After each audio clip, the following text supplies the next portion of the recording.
I just printed them out. All right, good evening, everybody. We're getting ready to start. If you all please join me for the Pledge of Allegiance.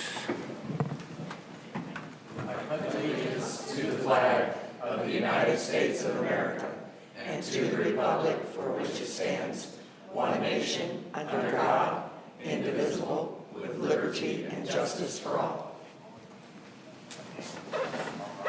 All right, roll call, please. Alderman Hoffman. Here. Alderman Barella. Alderman Rucker. Here. Alderman Collins. Here. Alderman Rose. Here. Alderman Osteen. Here. Mayor Harmonson. Here.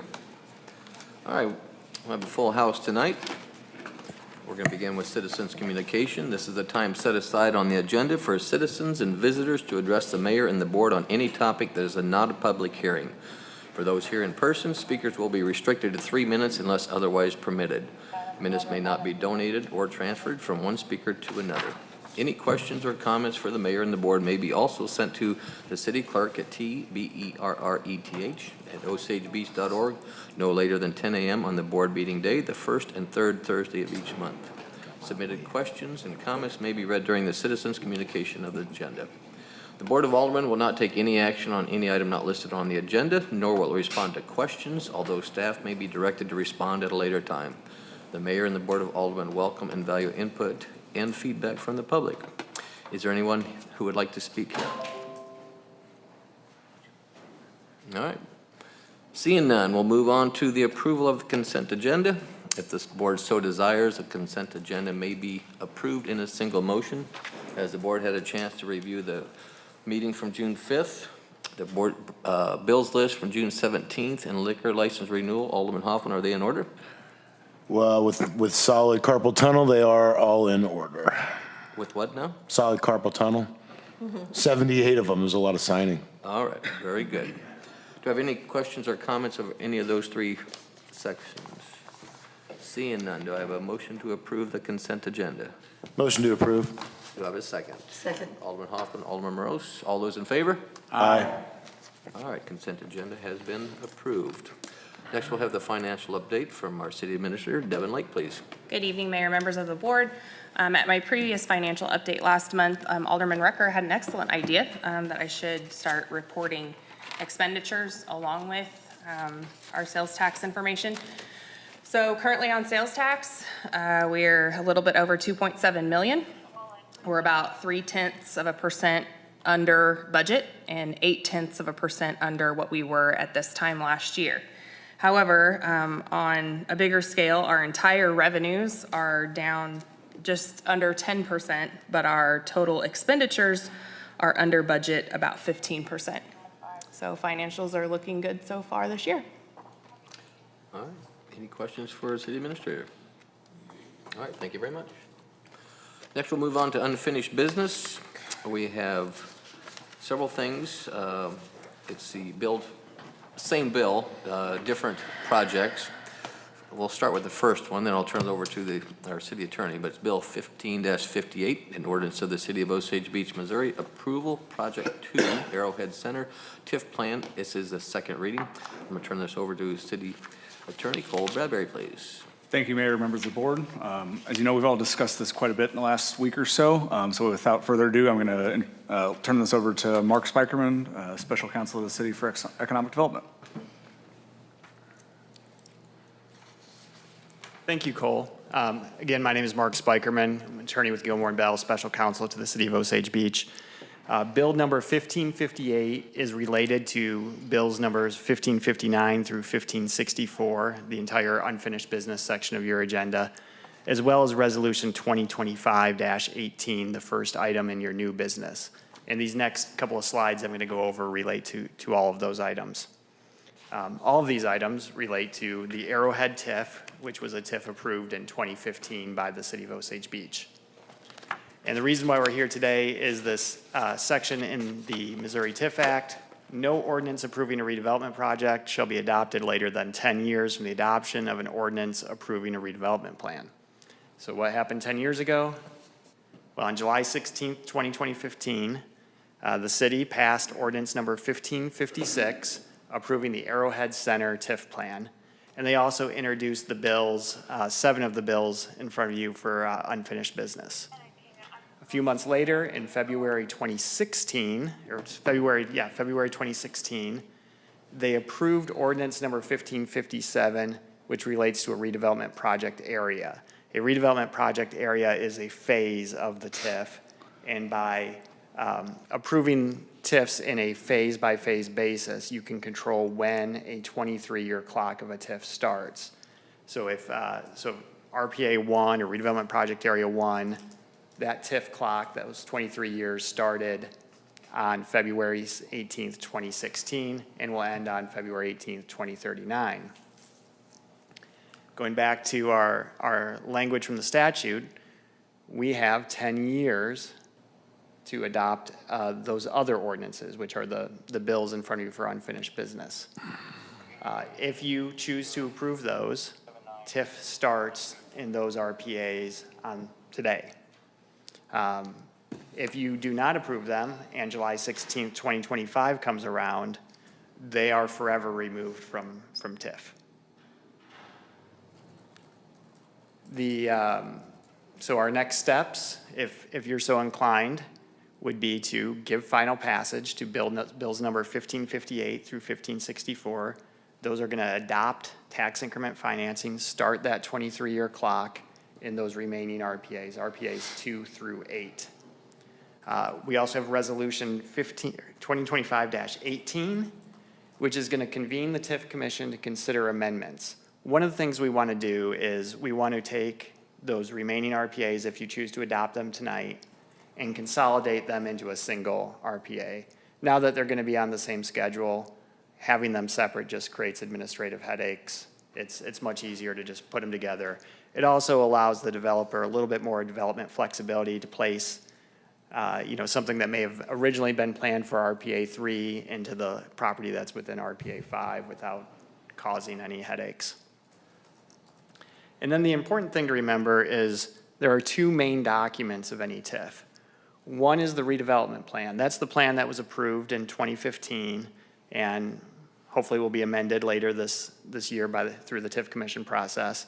And that sets the basic parameters of the TIF, what's going to be built and what's the maximum amount of TIF assistance available. The actual details, the terms upon which TIF assistance is made available to a developer are set forth in a redevelopment agreement, a contract between the city and the developer. There is a redevelopment agreement that was approved in 2016.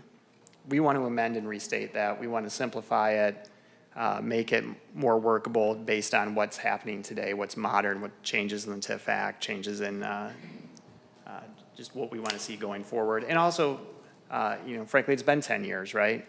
We want to have milestones and goals that are meetable and will really help that project take flight. And if it doesn't take flight, have an orderly end. That process is an ordinance. It'll take a few months to really finalize and put together, and we expect to be back here later this year with that. And with that, I'm happy to answer any questions, or I understand the developer, Mr. Gary Mitchell, is here as well. Comments or questions from the board? Alderman Collins. I guess my first question is, why don't we already have a redevelopment plan, an amended plan in front of us if it's about to expire in a couple of weeks? Why are we should get one later this year, but why don't we already have one? Well, the redevelopment plan amendment will be simple. It'll just consolidate those RPAs 2 through 7 or 2 through 8 into one RPA. Really, that's pretty much it. It would be just a couple pages. And we're just waiting for some maps and stuff to put that together. The redevelopment agreement is a document that's going to need to be negotiated. It's going to have a lot of fine terms. So the plan that was put into place in 2015, that's what they're still planning to do? That's right. I mean, those plans are very general documents. They don't go into a lot of detail. It talks about a mix of different uses available throughout RPAs 2 through, and I believe Cole emailed a copy of that plan to all the members of the board. lays out a list of potential land uses for those RPAs, and it's just, by consolidating the RPAs, you're allowing, what was maybe originally planned for RPA 2 to be available anywhere in that redevelopment area. It's the same use, if you combine all of the uses that are currently permitted in 2 through 8, those will still be the permitted uses for 2 through 8, they just won't be sandboxed into 2 or 3 or 4 or 8. Yep. They'll be it's more flexible. But otherwise, the plan, that's the only proposed change to the plan. Then my next question, the original TIF paperwork had, before the second reading, that it was expected to be 50% retail commitment before the second reading. Is there any, current commitment? There is not. The city has the discretion to use less. That language contemplated the activation in anticipation of a project ready to go for, let's say, RPA 3, and in an orderly development. That's not the situation we find ourselves in because of the passage of time. We are up against this deadline that the state has set.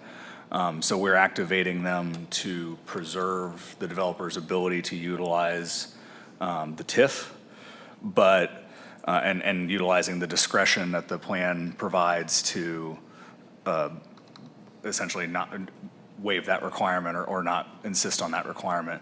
At the same time, by activating today without a ready-to-go project, the developer is losing time.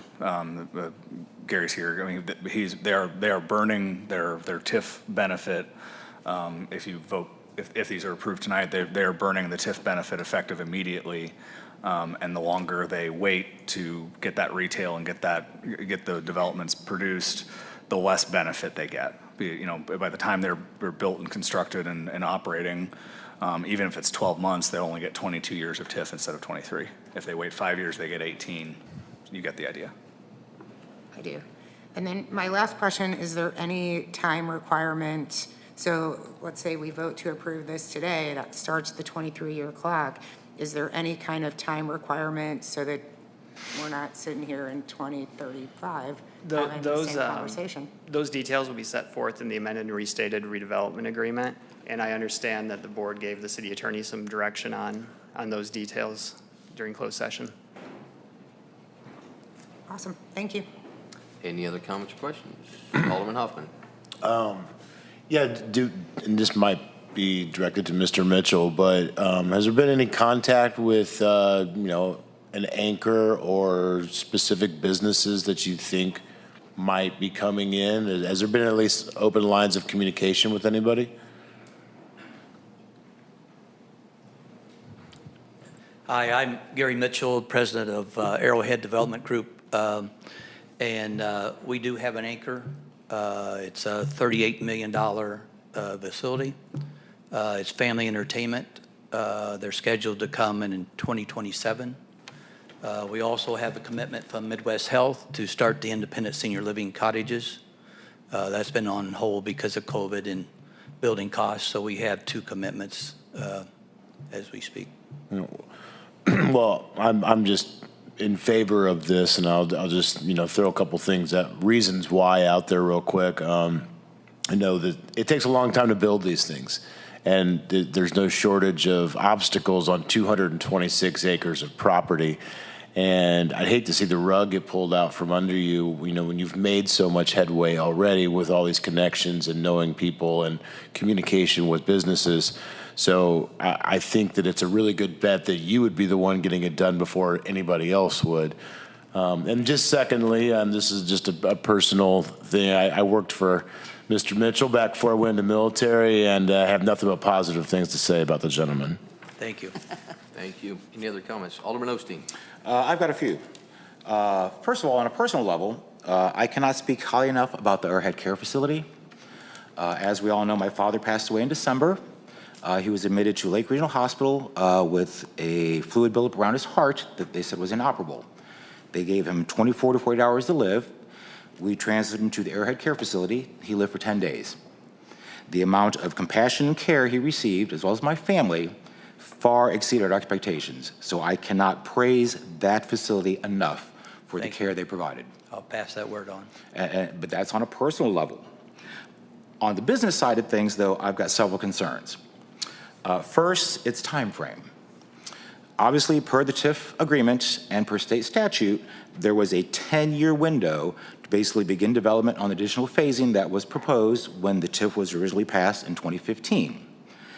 Here we are days before that 10-year time clock ends, and I feel like we're being asked to throw a lifeline to keep this project viable. Yet we're being asked to extend that lifeline without any updated information regarding the development. There are no updated plans. There are no updated timeframes. There are no updated numbers regarding projected sales tax revenue. So basically, we've been backed into a corner because of the time frame and lack of information or planning leading up to that 10-year alarm clock sounding, where basically that TIF is null and void. That is one of my biggest concerns, is we're up against a wall based on the time frame. My second concern is when I look at the plans that were proposed 10 years ago as part of passing this TIF, what seemed like a good idea then no longer holds its luster. 10 years ago, a lot of what is being proposed in that development, once again, seemed like there was a need. The landscape, though, of the lake has changed. I'm going to give you some examples. Part of the phasing was a 40-unit storage facility. Well, in the last 10 years, how many storage facilities have gone into the lake area, let alone the city of Osage Beach? And how many of them required any type of tax incentive or TIF from the city? None. So is that something that there is a need for within the city of Osage Beach? Based on the other projects of storage development units, I don't believe so. So I've got concerns with some of the things that are still being proposed and included in the development project. Another one is part of the development was going to be phasing for cottages or cabins for nightly rentals. Yes, 10 years ago, there was a high demand and need for that. But here we sit 10 years later, and even on tonight's agenda, we're discussing the Oasis project, which is bringing in a 140-plus hotel unit facility to the lake. We are discussing the Anglers Outpost, another lodging facility. And even though nothing's been brought to the board yet, we all know that one of the cornerstones of the outlet mall development is another nationally known hotel development. So once again, is there a need to subsidize and give tax incentives to a nightly rental private entity?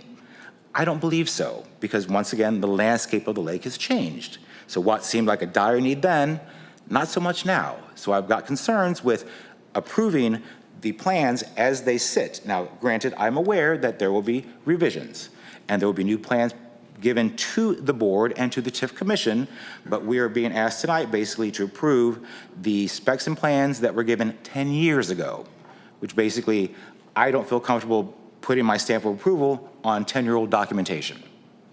So that's just a personal opinion, and I think a lot of the members on this board agree with me that we wish there would have been some more updates, some more discussions leading up to this point where, once again, we are basically at the 11th hour trying to throw a lifeline to keep this development going. I have sat on this dais at just the last meeting and said, you know, I am an eternal optimist.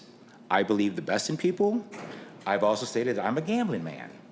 But I've also stated I'm not comfortable with passing something and putting my name on it with the thought process and the assurances that we will flesh it out later. Changes will be made later. You'll get your insurances later. To put it more in layman's terms, I'm not going to buy a house that I know has issues just because the developer tells me we'll fix those after the fact. Buy now, we'll deal with it later. So that is my stance on this. Well, I appreciate that. You know, markets do change, and it's a tough spot for developers to kind of show their hands ahead of time because there's other developers listing. So I do apologize for that, but we did share our anchor with the city staff and the mayor. We just landed him not too long ago. If we had him years ago, we would have been after him, but they're real, they're exciting. I think the key to any development is have that anchor. And I agree the market's changed, but I think having an anchor, it fuels other development. Having rooftops fuels development. As you know, we have the apartment complex next to us. We have the independent senior living kicking off. So, with COVID, that hurt the healthcare business. That put a hold on a lot of our stuff because we were focusing more on the senior rooftops. The independent senior living would have been a good client and will be a good client, but COVID hit us and we hunkered down. And with the election going the right way, who would have saw that? But that's positive. I think when we passed this 10 years ago, I think we all knew it would be a difficult project, be west of the bridge. We've had a couple big anchors. One outfitter was going to build a 70,000 square foot store and a boat center. The other one bought them out. We waited on them and we missed that anchor. So I think the keys of any development is have that anchor. Since then, in 10 years, look what's happened. I think the city council back then knew, because this was approved unanimously, that it would be, not tomorrow type development. Why did they give us 10 years? I think they knew that it was be a hurdle. We are successful developers. We are big developers. We've had some other tenants that was romance to other TIFs in the city that hurt us. So, it's just been some hurdles, but, we're fighters. We have an anchor. It's family entertainment. I hate to expose the name because there's, this is public information, but I did expose it to the city staff and the mayor. So we're real. We're ready to go. The timing's perfect. I think, did we think it'd take 10 years? I don't know. We all approved a 10-year deal unanimously, and it's been right at 10, and the city's hot right now, and our development's going to be hot.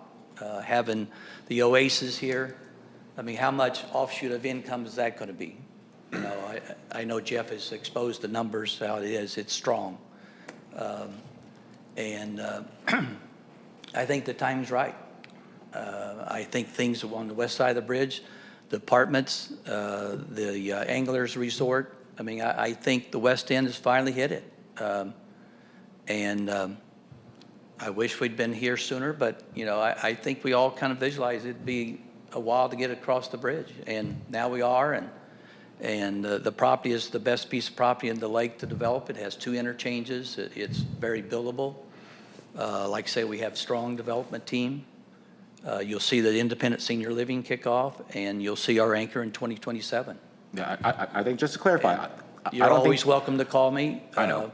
I don't mind exposing it, in a private setting. I'm not going to expose it in a public setting. I understand, and I don't think there's anybody sitting on this dais that's not opposed to development of the Arrowhead or that property.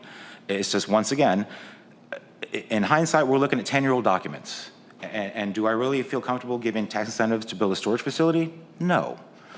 Do I feel comfortable giving tax incentives to build nightly rentals? Well, based on the landscape as it sits now and what we know is coming down the pipeline, no. Doesn't mean I don't disapprove or I'm not on board with the development of that property. It's just, as it stands, looking at 10-year-old documentation, it just doesn't make sense. Well, you brought up a good point. If there's not a market, we're not going to develop them. We're smart developers. We've not had a failed project in many, many years.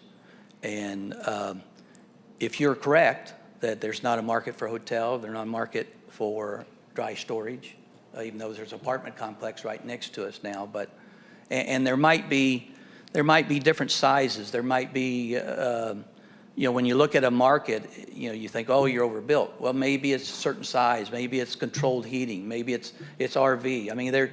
There's a lot of things we'll look at when we get to that development.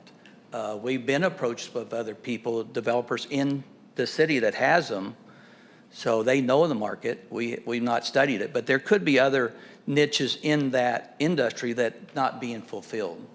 We will look at that, but if there's not a market, you don't have to worry us developing something that's not successful. We don't do that. I just wish we'd had this discussion sooner and had more paperwork in front of us to solidify basically what you're asking us to approve tonight based on more factual data. Do you feel better now that we've had this conversation? I feel better in the conversation, but once again, I'm a black and white man. I would like to see it in writing, and that's something we do not have and will not have for several months. Well, I think you still have some control in the developer's agreement, don't you? That's right. If you move forward today and you get to September when the amended and restated redevelopment agreement is presented to you and you simply say it just doesn't work, things go away at that point. As we discussed, I mean, there's a mechanism. I mean, this isn't a trust us, we'll fix it later. The board will have to approve the fixes or there's no fix and it goes away. And back to something, clarify something you stated. Is there a need for more storage facilities? I'm sure there is. But is that something that I believe that we should give tax incentives for? I don't believe. Is there a need for more housing, more nightly rentals? Of course, there always is here at the lake. But is what you're proposing something I believe that we should be giving tax incentives for? I don't. But that's just me personally. How about family entertainment? Is that high on your list? Of course. Well, that's our anchor. I understood. Like I said, obviously you get the gist of my conversation. It is lack of updates, lack of new planning, lack of more information. I appreciate that. That is basically my biggest holdup on this. I apologize. That's Anybody all. else? Any other comments or questions? Alderman Rucker. Couple things. First of all, I was here 10 years ago, and I supported this then, and I support it now. I will have to say, Gary, I was hoping it would have been further along than what it is now, but things happen. I guess the one thing that I'm looking for is that at what stage, Mark, Cole, somebody, at what stage will the board have opportunity to get some updated financials that would be reviewed by our folks from Capital? So Jeff's here, he's hiding in the back behind Katie, but he's here. I see him back there. I figured he could answer. But so we've talked about that. We spoke about that today. We will get you some financials. We're gonna need to scope that a little bit and figure out what that looks like. But yeah, these are 10-year. I mean, so 10 years ago, the project was 226 acres and 385 million if fully built out.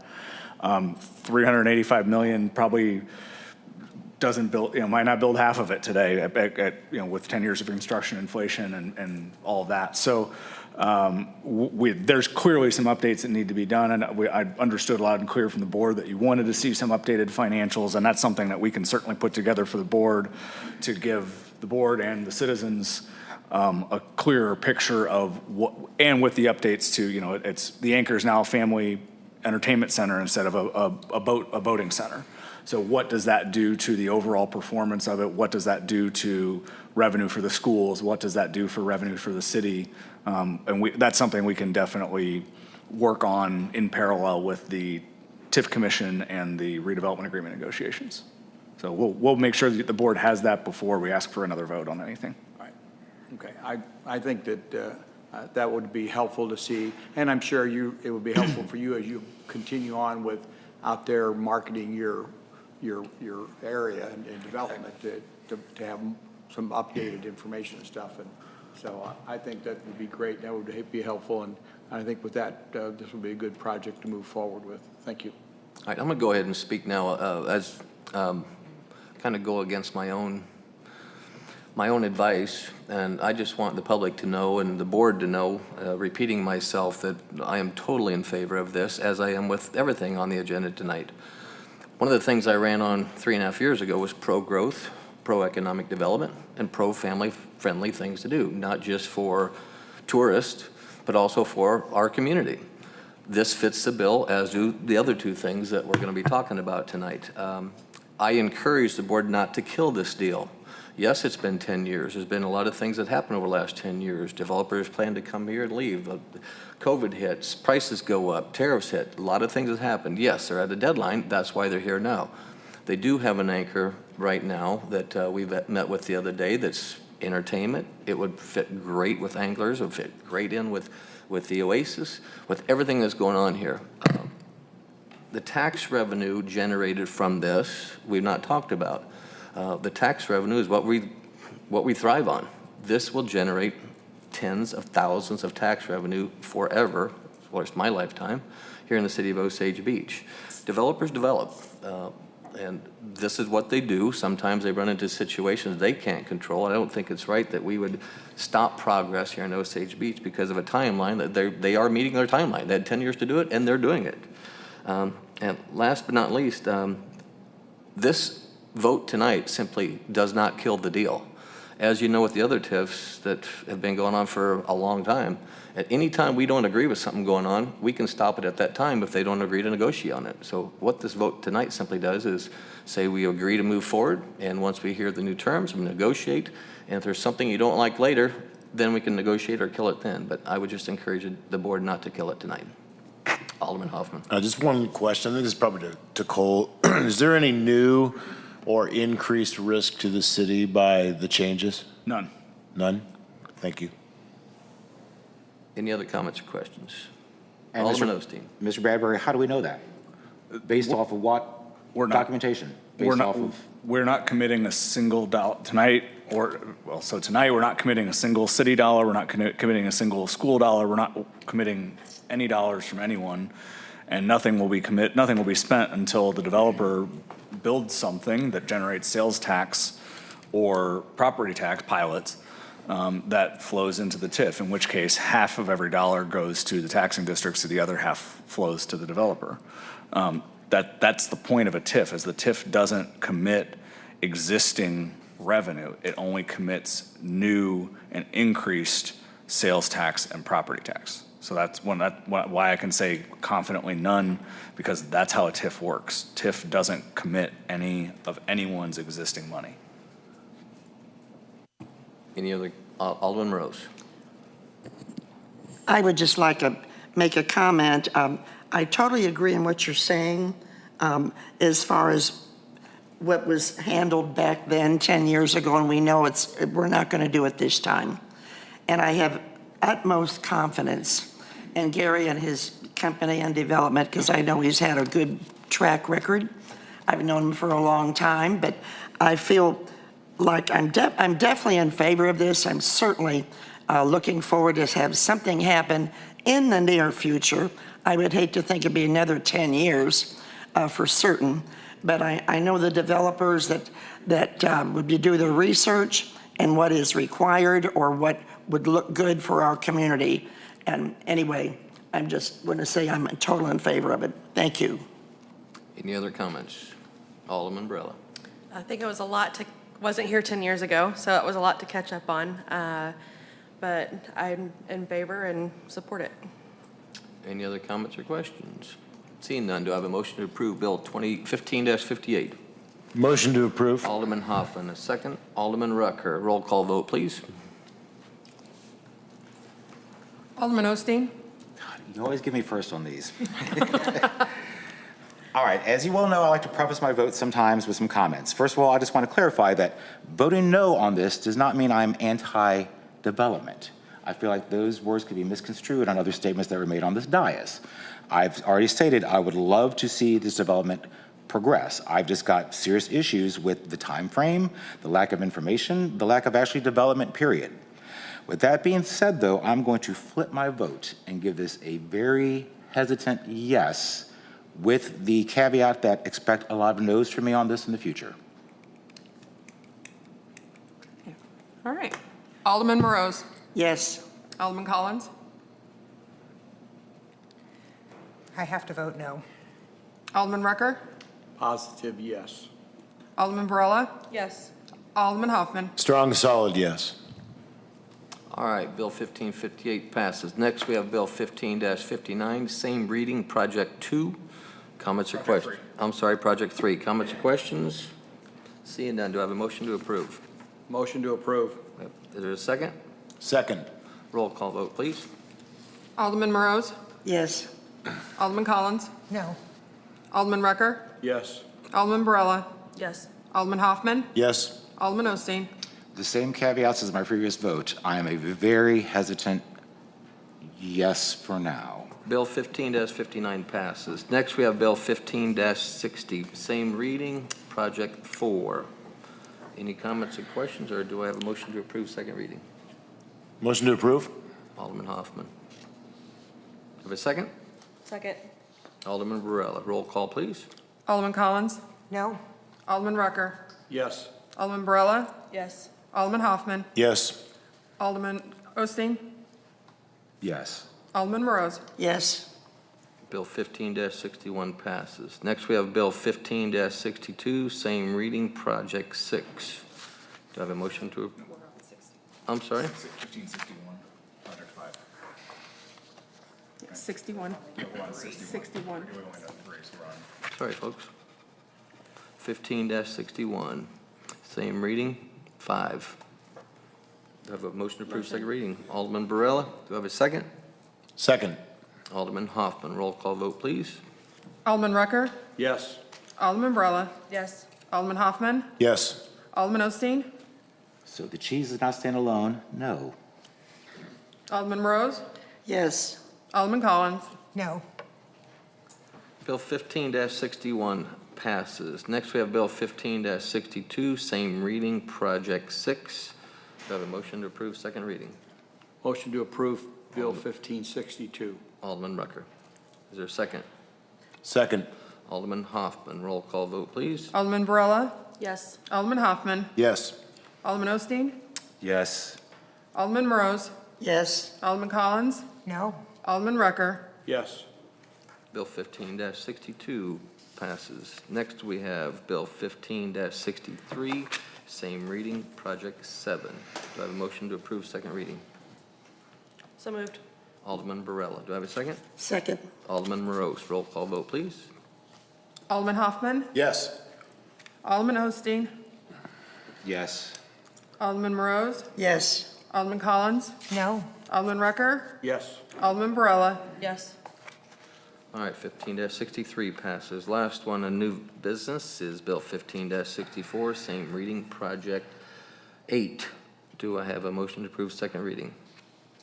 Motion to approve Bill Alderman Rucker. 1564. Alderman Rucker, do I have a second? Second. Alderman Hoffman, roll call vote, please. Alderman Osteen. Yes. Alderman Morose. Yes. Alderman Collins. No. Alderman Rucker. Yes. Alderman Barella. Yes. Alderman Hoffman. Yes.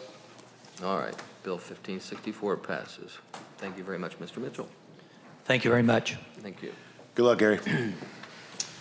All right, moving on to new business. We have Resolution 2025-18, a resolution of the City of Osage Beach, Missouri, referring proposed amendments to the Arrowhead Centra Tax Increment Financing Plan to the Tax Increment Financing Commission of the City of Osage Beach.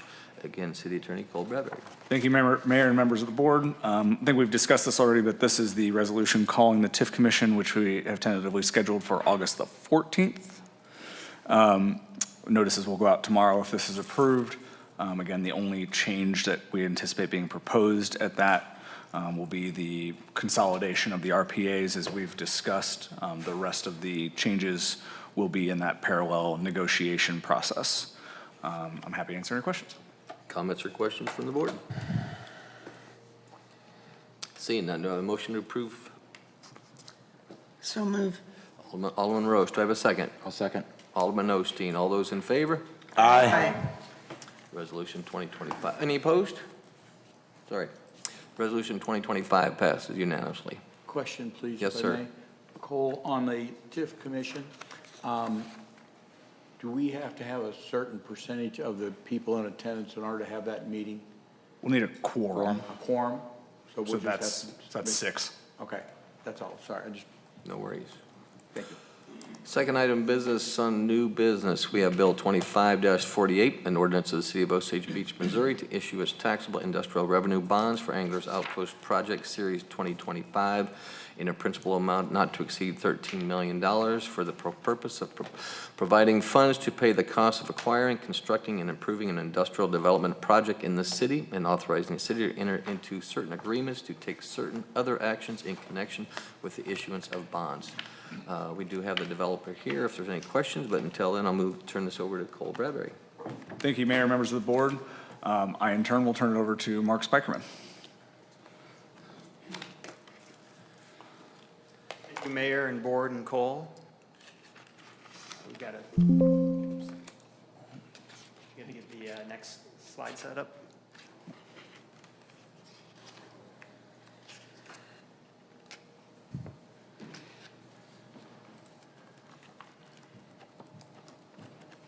Thank you.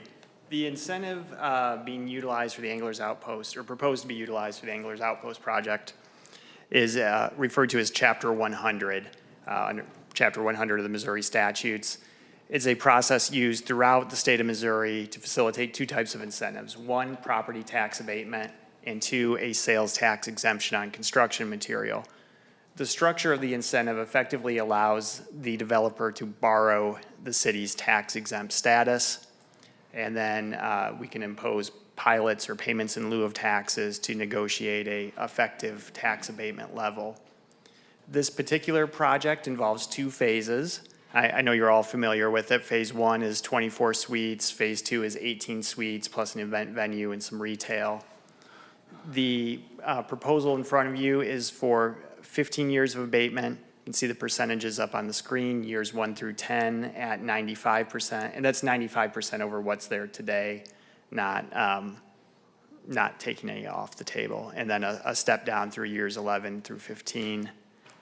What's important to remember here is that they need to actually build phase 2 to get years 11 through 15. If they do not build phase 2, it just cuts off at year 10. And Mark, just to clarify, they need to have phase 2 built and occupied by the end of year 9. So we're not That's going right. to be up against a clock. It will be, we'll know a year in advance. That is correct, yes. A cost-benefit analysis showing the projected revenues from pilots has been sent to all the taxing districts and is on file. It's part of your ordinance here tonight. And we do have the structure of how it all works. The red and green boxes on the left are effectively how any development project works. A developer uses equity and debt to pay construction contractors. And then sort of the bluish and yellow boxes toward the right are the Chapter 100 structure with leases going back and forth and these bonds being issued to the developer. We always say bonds. It is technically a bond, but it is not the same type of bond that might finance a city hall or sewer improvements. These are special limited obligations payable only by lease payments made by the developer. They're not payable from any city tax revenues, and the city is in no way guaranteeing any of the bonds. With that, I'm happy to answer any questions. Alderman Osteen.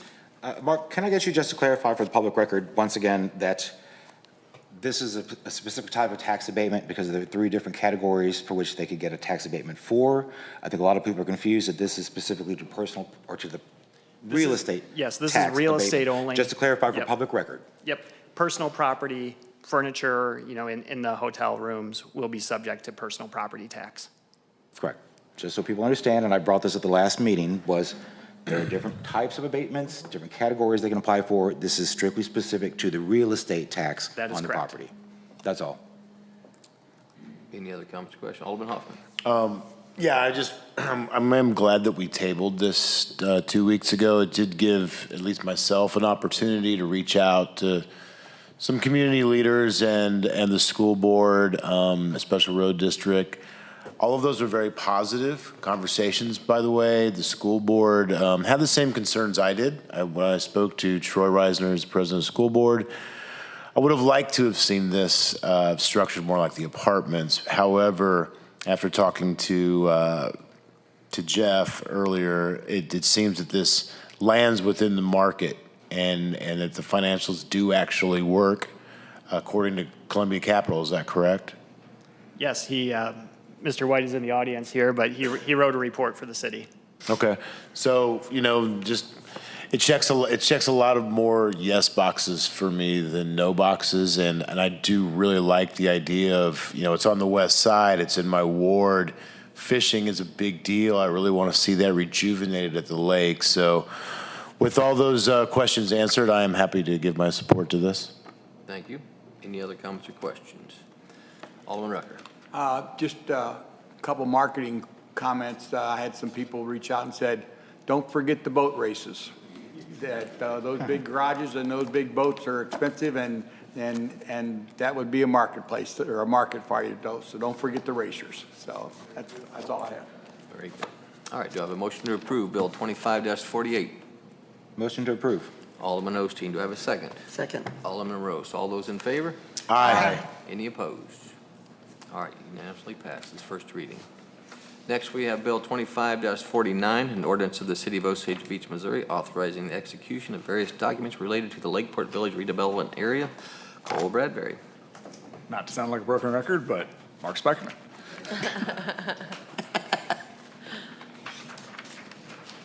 Thank you, Mayor and Board and Cole. With your permission, I'd like to take the next three bills all together because they all three relate to Lakeport Village. Those are bill numbers 2549, 2550, and 2551. Is that okay? Yes, sir. Thank you. We'll start with 2549. This approves two documents. Just like we talked about with Arrowhead, there's a redevelopment agreement that provides the specific terms in which TIF assistance, in this case for the Lakeport Village TIF, is available. And we're amending and restating that agreement. There's also a similar agreement approved by this ordinance called a Cooperation and Transportation Project Agreement. That agreement works in tandem with the redevelopment agreement to fold in the existing Lakeport Village Community Improvement District and existing Lakeport Village Transportation Development District into the overall business deal. And that is being amended and restated by this ordinance as well. And when I say amended and restated, what are we talking about? Just going through some of the terms here, you can see the comparison between what was approved by this board in 2023 versus what is proposed in the amended and restated documents in front of you as part of bill number 2549. Some of the main highlights, what's being built is generally the same. The cost, as you all know, has increased significantly. We're talking about a approximately $495 million project right now. We did have to bump out some completion dates a year due to delays. And the overall amount of assistance is going up, except the TIF amount is staying the same. What's funded by TIF is still limited to approximately $50 million. Where they're getting additional money is from CID and TDD assessments, and we can show you some of these here. That includes a $5 per room hotel room charge, 5% gross hotel revenue charge. These are taxes they're imposing on themselves. It's going to generate, frankly, an additional $50 million available to pay project costs. $1 per $100 assessed value. None of this is taking away from the taxing districts. It's all, again, taxes they're imposing on themselves. What you'll see in what's authorized by the amended and restated redevelopment agreement and what you'll see in the next bill coming up is a bond issue. Those bonds are going to be issued by the Missouri Development Finance Board. That was also contemplated in 2023, so no change there. These bonds now, though, will be at a higher amount because we have those additional CID revenue sources. And the bonds are going to be split into A bonds and B bonds. The A bonds are going to fund a lot of the infrastructure, that parking garage, and anything else that qualifies as public infrastructure that we can finance on a tax-exempt basis. The other B bonds will actually be sold to an affiliate of the developer, and they will fund other TIF-eligible costs. Bill number 2550, or actually, let me stop there. Is there any questions regarding the redevelopment agreement? Because that's the main business deal agreement. Yes. Alderman Rucker. I believe, would you clarify the fact that the A bonds, I'm going to make a statement and tell me if I'm wrong. The A bonds have to be paid off before any money can be going towards the B bonds? They, and this is covered in bill number 2550. There is what we call a waterfall, and I'm sorry, this is a slightly more complicated answer than a yes or no. There's a waterfall in which revenues trickle down to various items. They pay fees before they pay interest before they pay principal, and they will pay, when you get all the way down to the bottom of the waterfall, they will prepay the A bonds up to a certain level, and then they'll start sharing some revenue with the B bonds. So as long if the A bonds are performing at like 130% of projections, there'll be a little bit of money that will spill over to those B bonds before the A's are fully gone. Alderman Hoffman. I'd direct this to, probably to Cole, actually, or maybe you, but did the entertainment district pass through state legislation, or is it still held up? Yes, but no. That's a lawyer answer for sure. Well, I'll explain. So the bill, it did make it on to another bill, and it made it through. Unfortunately, in the haste at the 11th hour in the session, old language was used that does not include our city. It includes Lake Ozark, but not us. Everybody caught that after it was passed, and we got a lot of mea culpas from Jeff City. So we have been promised that it will go through it very quickly early next session as soon as possible.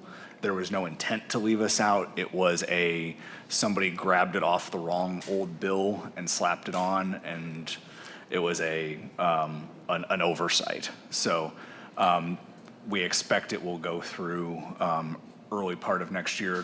I believe the speaker himself is aware of the problem, and it was just a whoops. Does it change anything for the financials here? It has nothing to do with anything we're voting on tonight. For our purposes, it has to do with more of an operational decision and how actually mostly for us, it's how the liquor licensing will operate. But that has nothing to do with this, except that it may let them sell more beer and pay off the bonds earlier. Okay, fair enough, thank you. Any other more questions on Bill 25-49? And Mark, it might be simpler if we do one at a time. That's fine. Any more questions on this one right here? Seeing none, do I have a motion to approve first reading? Motion to approve. Alderman Collins, do I have a second? Second. Alderman Rose, all those in favor? Aye. Sorry, further discussion? Which bill? Or 25, the one we're looking at, I'm sorry, 2549. 25-49. 49. Thank you. All right, all those in favor? Aye. Any opposed? All right, thank you, Mark. All right,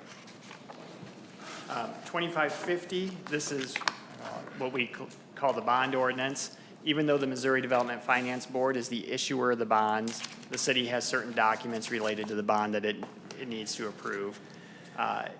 This ordinance, section 1 of it, you'll see what we call parameters. Those are maximum interest rates and other maximum terms of the bonds.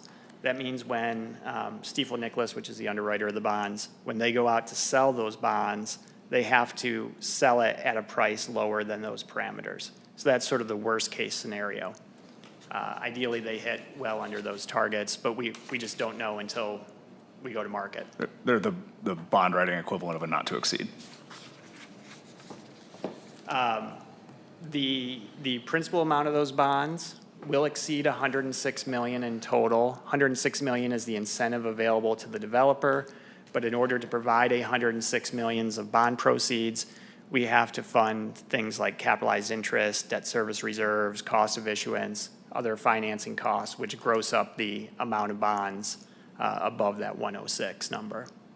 And then the specific documents that are attached to your ordinance, just running through those real quick. We have a trust indenture. The city's not actually a party to that document. That's a document that the Missouri Development Finance Board is a party to, but we still like the city to approve the form of it. It lays out the specific terms of the bonds. The financing agreement is an agreement among the city, the CID, the TDD, and the Missouri Development Finance Board, where the city contributes its TIF revenues, the CID and the TDD contribute its tax and assessment revenues, all to repay the bonds. Then the continuing disclosure agreement and tax compliance agreement, those are documents required by the SEC and the IRS respectively regarding publicly offered bonds. They are in a form that's standard for these type of bond offerings.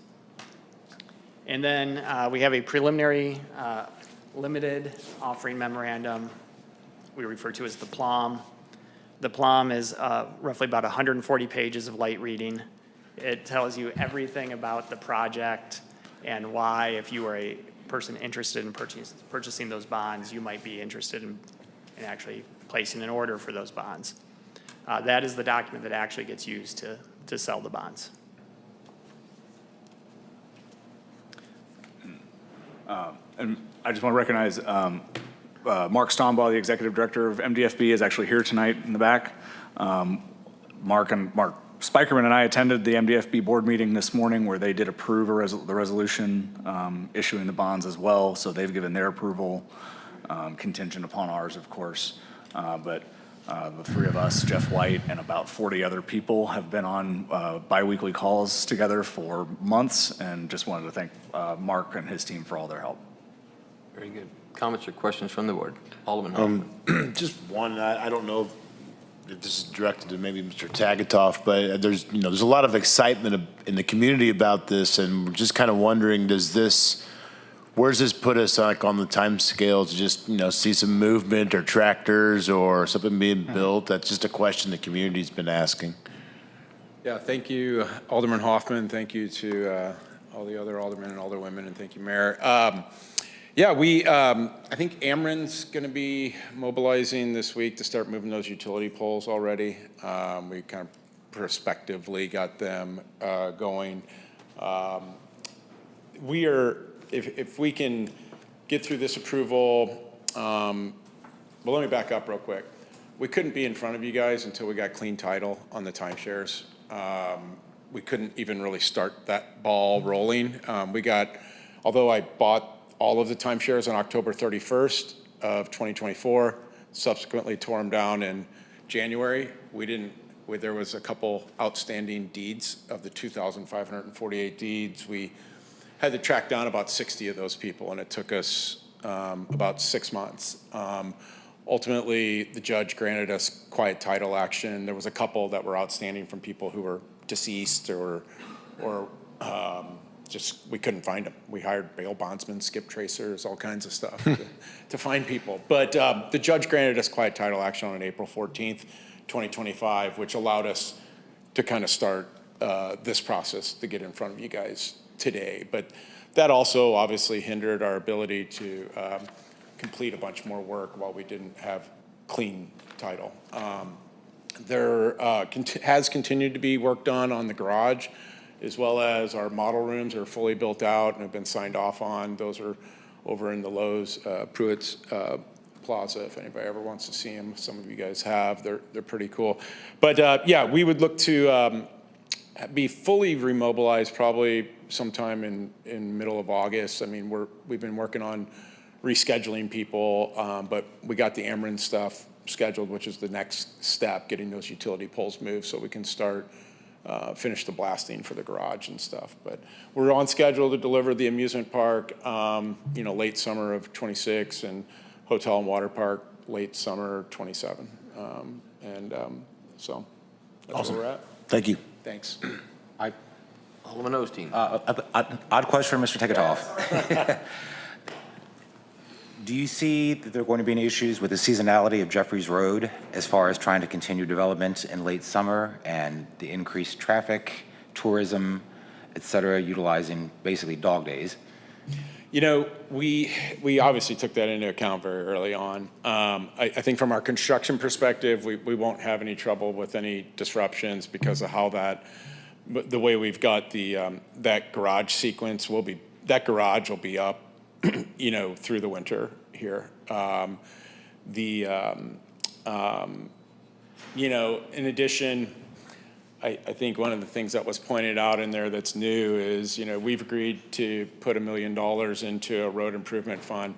As I've said over the last couple of years, we hire all these experts to do all these studies. We engage with MoDOT, we engage with the city as far as traffic goes. None of us really know until it gets opened, right? But I do think we are committed to making sure that Jeffries Road, obviously we want great traffic flow into our development and safe traffic flow in and out of our development by water and land. And I applaud the city's, I would say, just proactively looking at Jeffries Road and encouraging us and any future developers to contribute into, listen, we know there's a lot we're not going to know until everybody gets open, but we know there's going to need to be improvements. So that's the way we're looking at it. But as far as construction goes, Alderman, we've planned accordingly, and Okay. There won't be disruption. I just wanted you to be able to address that in a public forum because several people have said, how does that going to impede Yeah. traffic flow down Jeffries through Yeah. the summer months? So Yeah. give you a chance to clarify that. We're good. Okay. Yeah, Thank you. you bet. Any other comments or questions? Alderman Collins. So I know that you guys had funding delays and this bonds is the last step in this, right? This is, yeah. Okay. So I know that there's some people that are waiting for payment that have performed work. How soon after we get this part done? Yeah. Do you Yeah, anticipate everybody being paid?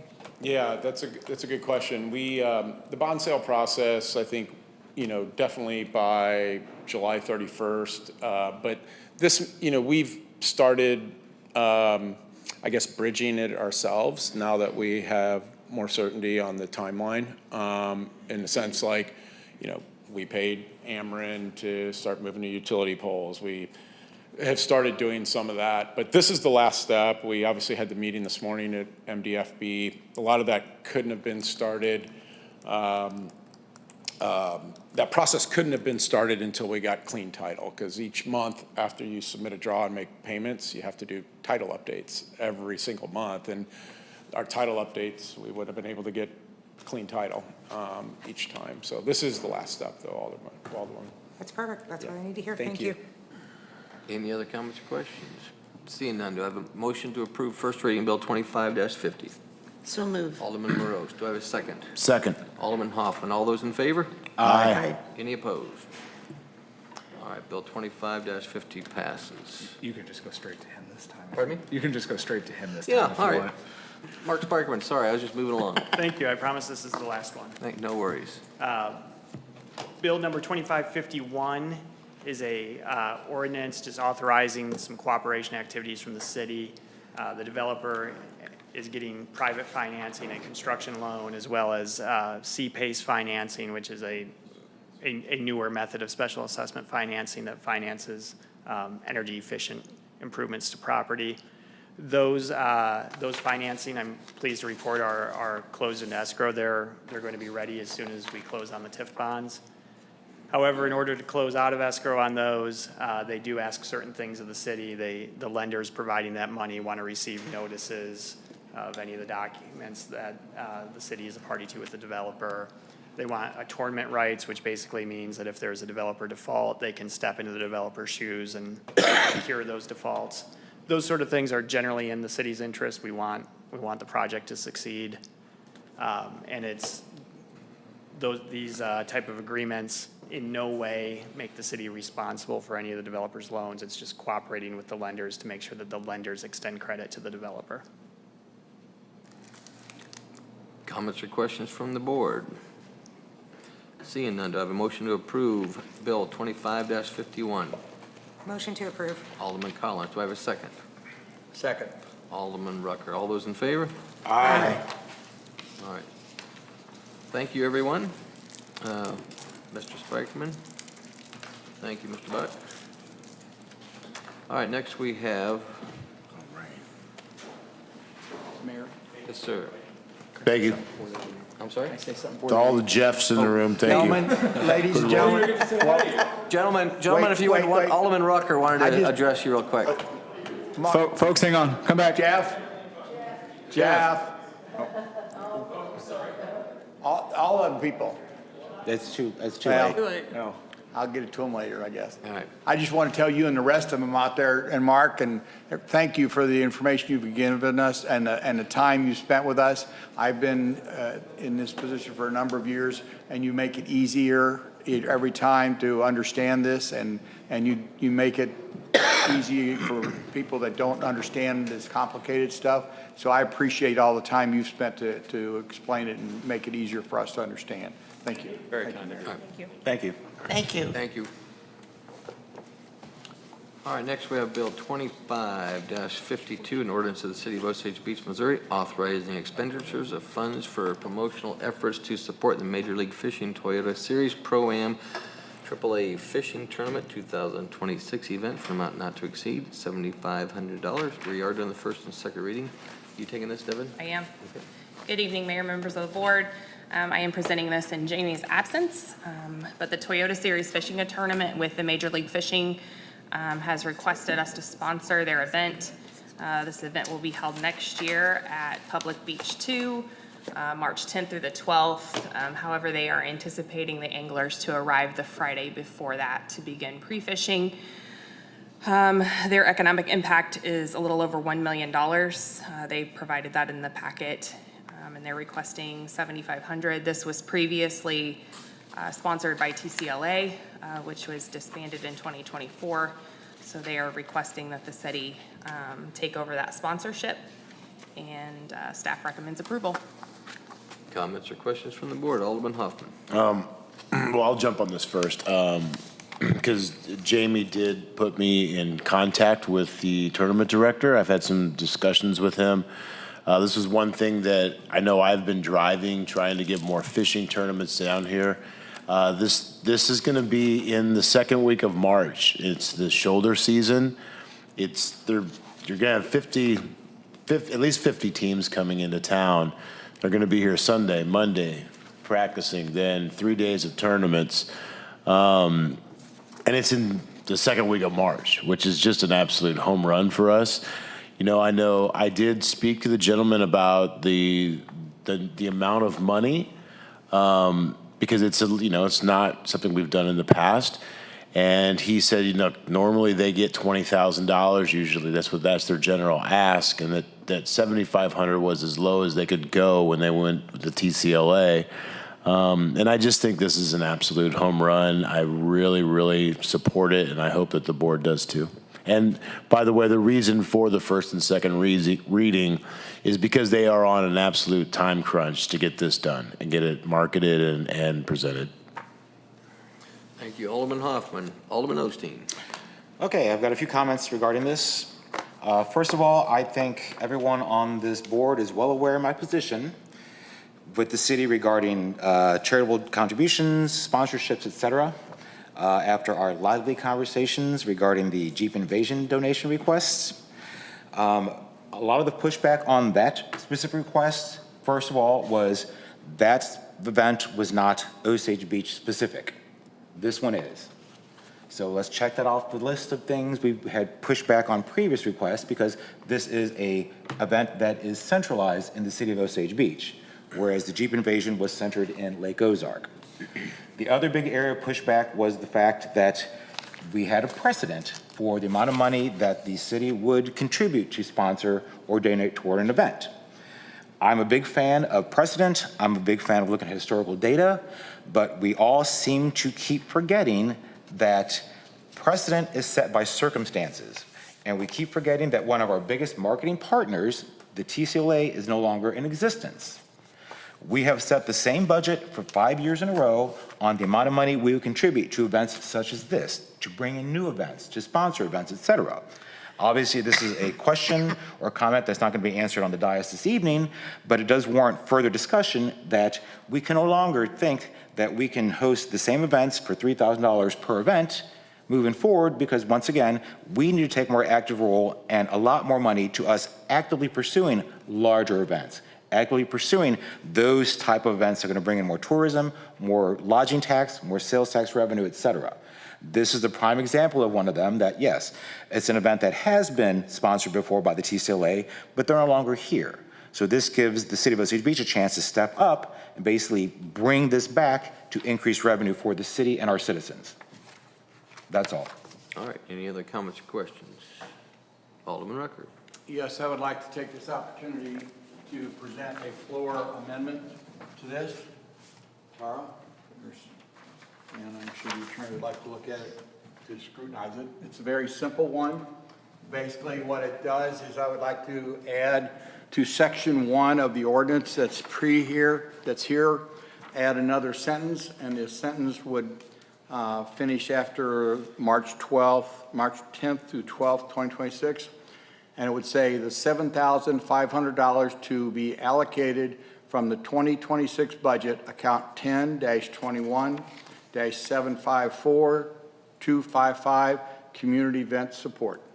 It says what budget, it says what account we're going to get this money out of in next year's budget. I would like to add that as a floor amendment. Thank you, Kevin.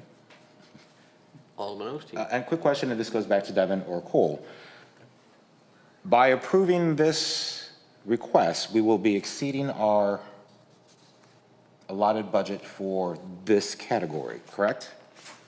No, this will be budgeted in 2026. It's not So it's budgeted budget- at okay. all right now. I was just curious if we would have to then do a budget amendment if we pass it now. There is no 2026 budget to amend. Okay, so, okay, I'm just trying to clarify. That's why I wanted this to Okay, specify. that makes sense. 2026 budget and what account it is. So think of this more along the lines of when, Chief brings us I would like to order this On vehicles, et vehicle, cetera, but yeah. we're not, it's not coming until next Okay, year. perfect. Thank you. Okay, basically this is, he's basically giving the amendment, so we need to vote on the amendment first, correct? So it'd be, I assume Alderman Rucker is making a motion to Yes, make the vote. amendment. All right, So we so- would need a second. Yes. Could I ask one question before Yes. we vote? Just, We're just voting on the amendment only. right, yeah, but does that work? Carrie? Or Devin, I don't know who, like, Yes, it will work. okay, I just wanted to hear your opinion on it, because I'm a little confused by exactly what the amendment is. Basically saying where the money's going to come out of and allocating to that account. Right, okay, just making sure. Yep. So we have a motion on the floor of the amendment. Do I have a second to the amendment? I'll second. Alderman Osteen. All those in favor? Aye. Do I have any opposed? All right, any further discussion on the motion, on the bill as amended? Do I have a motion to approve first reading as amended? Motion to approve? Alderman Hoffman, do I have a second? Second. All those in favor? Aye. All right, first reading passes. We're going to do second reading, same bill, Bill 25-52, an ordinance of the City of Osage Beach, Missouri, authorizing expenditure of funds for promotional efforts to support the Major League Fishing Tournament Series Pro-Am AAA Fishing Tournament 2026, event for an amount not to exceed $7,500. Do I have a motion to approve second reading as amended? Motion to approve? Alderman Hoffman. I'll second. Alderman Osteen, second. Roll call vote, please. Alderman Rucker, Yes. Alderman Collins, Yes. Alderman Morose, Yes. Alderman Osteen, Yes. Alderman Hoffman, Yes. Alderman Barella, Yes. Alderman Rucker. You already voted, yes, sorry. I'm all, It's all right. Second reading passes, Bill 25-52. no, I'm just. Next, we have Bill 25-53, an ordinance of the City of Osage Beach, Missouri, authorizing the mayor to sign a 30-month contract with Centess for uniforms and floor mat rentals through an OMNIA Partners Cooperative bidding agreement for a yearly fee not to exceed the amount of $30,000. Again, second reading. City Administrator Devin Lake. Actually, I'll take this one. Okay. Pass that over to April. April White, Assistant City Administrator. Yes, Mayor, members of the board, by entering into this new contract with Centos and partnering with the Omnia Cooperative Bidding, you will, if passed tonight, realize as of tomorrow, a drastic reduction in our Centos rates that we are already paying. And actually, this, sorry, I should have just read this. Yeah, a 40% savings from 2024. The reason this is not to exceed 30,000 though, even though the numbers I put in here, 25,418 is to allow for, since this is a 30-month contract, we may have additional staffing, we may have, we could potentially realize up to a 3% increase each year based on garment increases and things like that.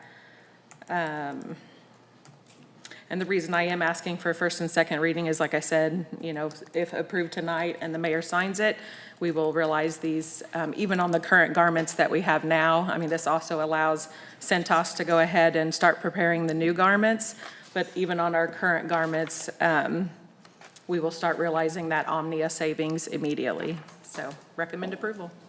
Comments or questions from the board? Alderman Osteen. Good job. Any? I remember when we initially negotiated with Centas to basically have a centralized uniform service, so that's all. Good job. Thank you. Very good. Any other comments or questions? Alderman Rucker. Can you explain the difference between the state bid that we always kind of try to dovetail into and this other OMN? Omnia. Omnia's partners? I mean, it's similar. It's a cooperative bidding opportunity that we have, and we're part of the Omnia partnership. There's not a state bid, with Centos, so this is that for us. Is this Omnia partnership, I guess, is it something that I didn't know we belonged to something like that. Yes, Mike partnered with them, I can't remember when, years ago. And yeah, there's all kinds of, even the dispatch relocation center is an Omnia partnership that we're doing there. Is it a cost to so- us, or it's No, just a bunch of municipal government? Okay. and states and other governmental entities that do the heavy lifting as far as the bidding process, so that we can just piggyback on their savings. Okay. Thank you. Any other comments or questions? Alderman Osteen. Just one other comment, and this is for the board in general. Just a reminder that when we look at the annual expenditures on the uniforms, et cetera, we need to remember that those are based on staffing levels. And I believe when we first went into contract with Centos, I think at that point we had 3 employees in Public Works. And we now have 11 full-time in water, sewer. What I'm saying is that the numbers don't accurately reflect the expenditures because they are now at full staff. So that's truly what we should have been spending more or less 2 years ago, 3 years ago, et cetera. That's why the expenditures look like there's a dramatic increase, but there's not, because that's as staffing increases, expenses increase. And I do remember the initial conversations with moving to this company was, boy, we really are low on employees, aren't we? Because what they were talking about annual uniform needs, it was drastically low and shockingly low based on low staffing levels. Yes, that combined. Just to clarify that for everybody looking at the numbers of, back in 2021 and 2022, we were so understaffed. That combined with some old language on various garments and how that had changed, and that cooperative pricing ending on certain garments that was just not addressed before the end of the contract, the expiration date, so. Any other comments or questions? Seeing none, do I have a motion to approve first reading? Motion to approve. Alderman Rucker, Second. Alderman Collins. All those in favor? Aye. All right, same bill, second reading, 25-53, in order to the City of Osage Beach, Missouri, authorizing the mayor to sign a 30-month contract with Centos for uniforms and floor mat rentals through the OMNIA Partners Cooperative Bidding Agreement for a yearly fee not to exceed the amount of $30,000. Do I have a motion to approve second reading? Motion to approve. Alderman Collins, do I have a second? Second. Ooh, she got you, Alderman Barella. Roll call, please. Alderman Osteen? Yes. Alderman Morose? Yes. Alderman Collins? Yes. Alderman Rucker? Yes. Alderman Barella? Yes. Alderman Hoffman? Yes. All right, second reading passes. Next, we have Bill 25-54, an ordinance of the City of Osage Beach, Missouri, authorizing the mayor to sign a contract with Wilson and Company Incorporated Engineers and Architects for engineering services related to the Safer Streets for All grant for an amount not to exceed $649,723. This is the first reading. Is Drew taking this? Yes. All right, very good. Yeah, Mayor, members of the board, a public request for qualifications was sent out. We had several reply with statements of qualifications. Those statements of qualifications were presented to this grants steering committee, and the steering committee scored each of these SOQs, and Wilson and Company was selected as the most qualified applicant. We then negotiated scope and proposal, and they are going to be completing the design work and the safety action plan for the grant in order to fulfill the grant, as well as helping us accomplish the demonstration portion of this project. I'd be happy to answer any questions. Alderman Hoffman. Was this an 80-20? The grant is an 80-20, yes. All right, so we're really on the hook for what, 125,000? 200,000, and the Osage Beach Special Roads District has kicked in some funding as well. Okay. I think that you facilitated, sir. Okay, that's all I was wondering. That's one on the record, thanks. Any other comments? Alderman Rucker. Devin, how does the cash flow work on this? Our Drew or somebody, how does the cash flow go on this? I mean, So obviously, we're gonna be putting some money out, you know, in the oncoming months for this. Do we submit, as we get bills, do we submit, or do we have to wait to spend our full No. mill, or how does the cash flow? We can request reimbursement whenever we expend the funds. So we keep it, okay, thank you. Any other comments or questions? Seeing none, do I have a motion to approve first reading? Motion to approve. Alderman Hoffman, do I have a second? Alderman Barella. All those in favor? Aye. First reading bill 25-54 passes. Next, we have a motion to approve the purchase of 350 tons of de-icing salt from Central Salt LLC for $29,382.50. Devin Lake, please. This is also Drew, I'm sorry. Oh, I'm sorry. Drew?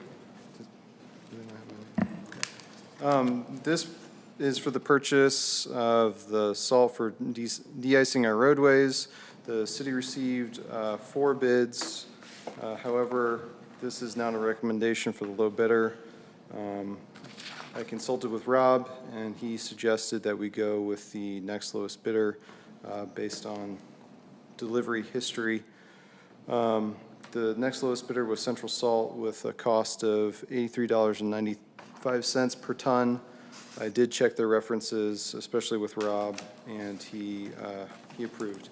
The city intends to purchase 350 tons at a total cost of $29,382.50. The budget was originally $42,000 for this. Nice. I do recommend approval. Alderman Hoffman. I was under the understanding we had already a fairly decent amount of salt, did we not? We run through it more than I'm thinking? I mean, I mean, you always purchase enough for every year is basically how I've always understood it. I can't speak for Rob or how much salt he used this last year, but it's always good to have salt on hand and ready to go so you don't get caught in a storm early in October or something like that. Is it, when does this get delivered? It gets delivered in August. In August? Okay, all right, thanks. You never know when we get those hailstorms in the middle of the summer, too. You know? Alderman Rucker. Well, historically, I don't know if this is following true, but historically, we have always bought enough salt to fill our bend up, and when our bend is full, historically, that's supposed to be enough salt to get us through 3/4 of a winter. That's what I always, and that's, you know, there was hopefully, you know, at the end of the winter, we would always still have some left over. That's historically, because I've asked that question before too, and that's why sometimes there's a little bit more bought than less based on what last winter. Right. The other question I have is,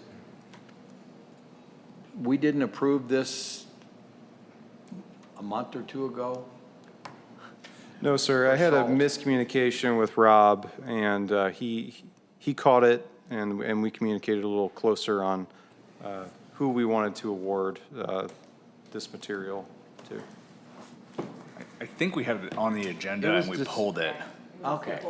It was on the agenda, but we tabled it, or we just skipped over it. I thought we had done this before. I did too. I was gonna go back on my agenda and look, but to be very honest, there was too much other stuff to read this time to go back on the agenda.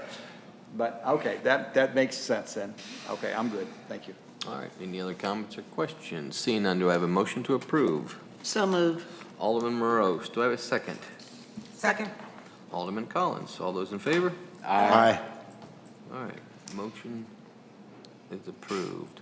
All right, next we have motion to approve 2 appointments by Mayor Harmison to the TIF Commission. You'll see, and Alderman Rucker did a nice job a couple of years ago. We tried to make sure that people are, their terms expires and different areas. So I think we're pretty good here. We do have an appointment to Alderman Hoffman, Ward 2, And even though Tim Gardner's only been here for a couple of years, his time was up June 1, with both of these with their term expiring June 1, 2029. Anyway, do I have any comments or questions on this? Seeing none, do I have a motion to approve? I'm sorry, Alderman Osteen. I do have one question, and this is to Alderman Rucker. You have always been very on top of representation from the different wards and making sure that those are evenly distributed. For these appointments, did you go through again and just kind of see where we fell on those? Yeah. Because you've done this in the past. With so the TIF, you really got to throw that throw that out the window. Okay. But because it's kind of difficult to do that. Because there's, well, it just is, but the other ones, yes. The other ones, I try to keep an eye on that and try to keep it as equally as we can, not exactly, but Okay. yeah, they're all in real good shape with that this year.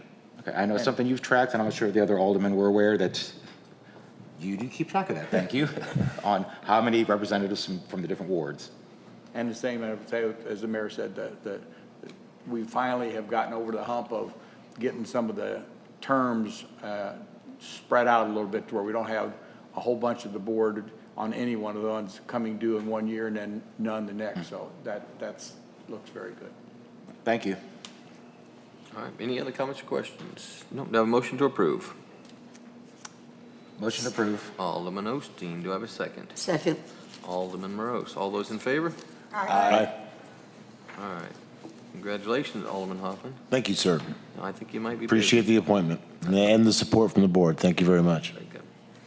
Next, we have a motion to approve one appointment by the Mayor Harmison to the Board of Adjustments. And this is a new appointment of James Fortcamp. This came to me via Kerry Patterson, thought he'd be nice for it. And so, any comments or questions? Seeing none, do I have a motion to approve? Motion. Alderman Barella, do I have a second? Second. Alderman, who said that? Oh, Collins. Sorry. All those in favor? Aye. All right. Motion carries. Next, we have motion to approve 3 appointments by the mayor to the Lake of the Ozarks Osage Beach Joint Sewer Board. Devon Lake, Alderman Rucker, and our new Public Works Director, Jeff Fisher. Now, none of these have terms, correct? It's just an annual? Yeah. Okay. So annual for this next year, and I serve on that board as well. But I'm on there until I don't want to be. Or if I'm voted out. You're there by Yes. virtue of being the mayor. That's right. You have no choice. All right, any comments or questions on these? One quick question. How many Yes, sir. people are on the joint sewer board? 9. 9? Is Lake Ozark have? There's 4, Yeah, go ahead. there's 4 from each city, okay? And then there's 1 person at large. Is that Matt or Hamner? It's Gary Hamner. Gary Hamner. I'm saying And then, Matt, and then there's the 4 people from each city. One of them, the mayor from each city, has to be on the board. And then there has to be a representative from that city that is has to do with the sewer or utilities, public works type thing. That's a suggestion. And then the other 2 are at the discretion of the mayor of whom else he would like to see on there. Okay, thanks for clarifying. All right, do I have a motion to approve? Motion to approve. Alderman Collins, do I have a second? Second. Alderman Hoffman, all those in favor? Aye. All right, motion is approved. Next, we have a motion to approve 1 appointment by Mayor Harmis to the Planning Commission. Tony Stewart, he currently serves on the board. His time has expired, and he's done a nice job, and so I'm appointing him for a new term to expire January 1, 2029. Any comments or questions? Yeah, there's 2. two people, I Okay, thought. and Bob Osteen. Oh, it's not on mine. What's Well, that? I was on board, but Excuse me, we need to take these 2 separately. The appointment the mayor is making that needs to be done separate. Because by ordinance, the mayor is appointing a person and the board is approving. The other one, the board is making the appointment and the board is approving. So there's 2 different ordinances there. They're not, there wouldn't be ordinances, it'd be appointments, but yes. Yeah. So, So this one is just the appointment of Tony Stewart, and that's the mayor's appointment. mayor's the mayor's appointment. So do I have a motion to approve? Motion to approve. Do I have a second? I'll second. Alderman Osteen. All those in favor? Aye. All right, now the next one is appointed by the board. Correct. I would make a motion There to we go. appoint Bob Osteen to the Planning and Zoning. All right, any, Second. second, we got a first and a second. All those in favor? Aye. All right, congratulations, Bob.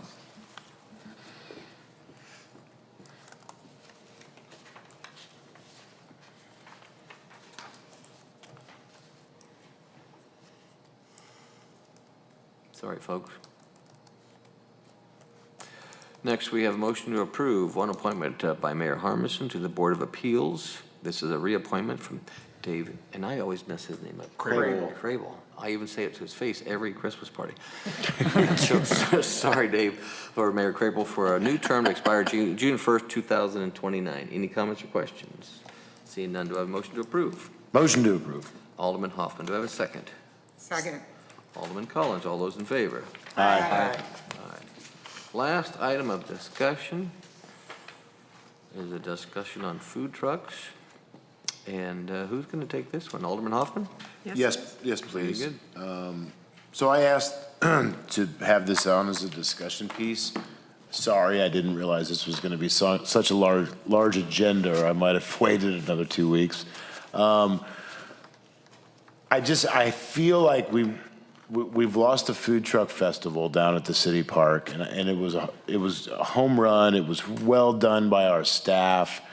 The community loved it, and I hate to see it move. And I've actually heard a lot of complaints from people that, as much as everyone loves the amphitheater, it's just not really the right venue, and it's not an Osage Beach anymore, and our park is just set up kind of perfect for it.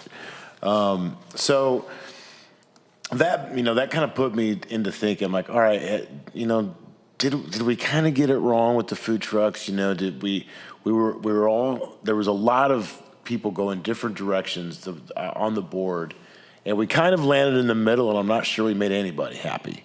So I started looking into it, and I talked to Tara, and I was wanting to decrease the yearly amount, but apparently that was voted in, correct? Correct. So we cannot reduce the yearly fee. However, what I was thinking is we could extend it to where $500 is good for 2 years. So you're dropping the fee down essentially to $250 a year by doing that. I know Alderman Rucker is wanting to probably, and I'm sure you'll address this, but to look at the distance that we put in from other restaurants. So what I'm kind of proposing is that we extend that to 2 years, and any festival that we have that's a city festival, they don't have to pay a fee. Whatever the entry fee is for that, if they're in the city, then they're good to go. Now, I think this is all contingent on them paying any past sales tax that they owe us. Basically, anything that Tara needs, they should dot their I's and cross their T's for us to incentivize them by lowering the fee and trying to get, throwing our own food truck festival. So with that being said, I'd like to open it up to the floor and hear everyone else's thoughts. Alderman Rucker. A couple of things. First of all, I fully support what Alderman Hoffman is talking about here, is trying to figure out what we can do. I disagree with a statement he made, and I guess an understanding that Tara said, and that is the fee. I believe we can change the fee because when we discussed this some time back, we created an addition to this ordinance, and we added Is that my hearing aids? No, sorry. Over here. Sorry, my hearing aids went crazy. I was like, what did I do wrong? I've been turning them up because I'm trying to hear everybody. We took it and when we got into this quite some time ago, we added, under section 610.040 fees, we added item B, specifically pulling out the fee for food truck permits shall be $500. That was not in this ordinance. And it was my understanding the reason we did that is because when the original bill, or the original thing was voted back in years and years ago, it did not state food trucks, it said peddlers. And so it was either, I don't know if it was Mr. Bradbury or if Mr. Rucker. Okay, I don't know which one of the attorneys, but one of the two of them was involved. This in one's that. my fault, for better or worse. But that was the ability that we had to do that, and that's why we spelled it out as a separate line item, so we could deal with that. And that's the reason we can reduce it. But to address the specific concern Alderman Hoffman raised, under 610-180, we'd waive the $500 fee for the food truck Oh, festival. yeah, that's a separate issue. That's a Yeah, separate. so the food truck festival isn't gone because of the $500 food truck permit. We don't require a food truck permit for the food truck festival. That's already in ordinance. The reason they left is because, as I recall, most of them didn't pay their sales tax that day. Oh, yeah. I was just looking at trying to incentivize them. So, I mean, the $500 isn't what's keeping them from, they don't need to pay the $500 to have the food truck festival, but they do need to be set up to pay sales tax. Yes. And that didn't happen last time.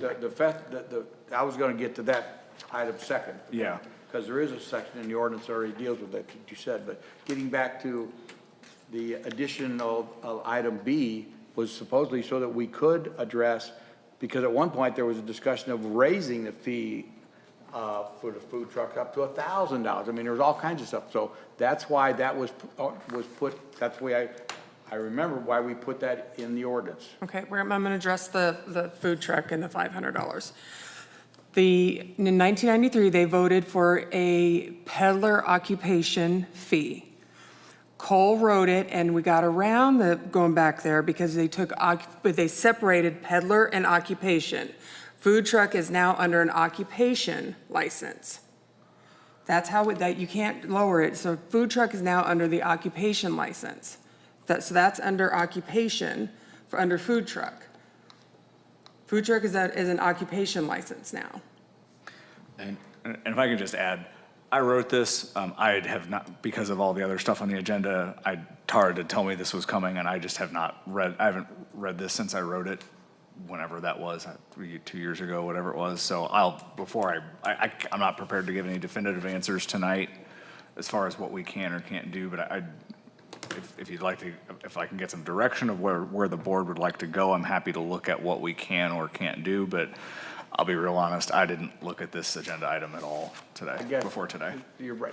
If there's no interest in changing the fee, then there's no sense in you spending the time. But if there is, again, my recollection was that was why we carved out a separate line item in the ordinance so that we could do that. Now, if we did that and I misunderstood it, or we did it and it's not what we want to do, I mean, anyway, that was the intent back then. And I guess if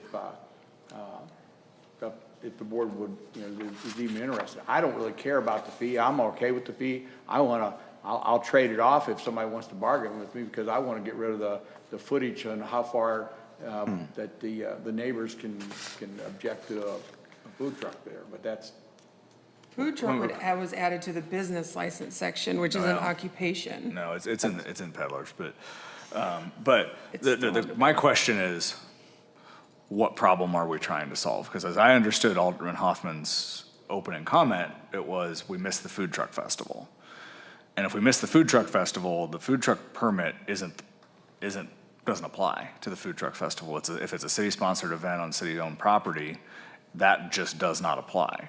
And it's $100 for the food for a special event fee, basically. So if that's the problem we're trying to solve, then we don't need to do anything with the $500. Now, if we're trying to solve for other food truck related issues, then yes, then we need to address all the questions Alderman Rucker just raised.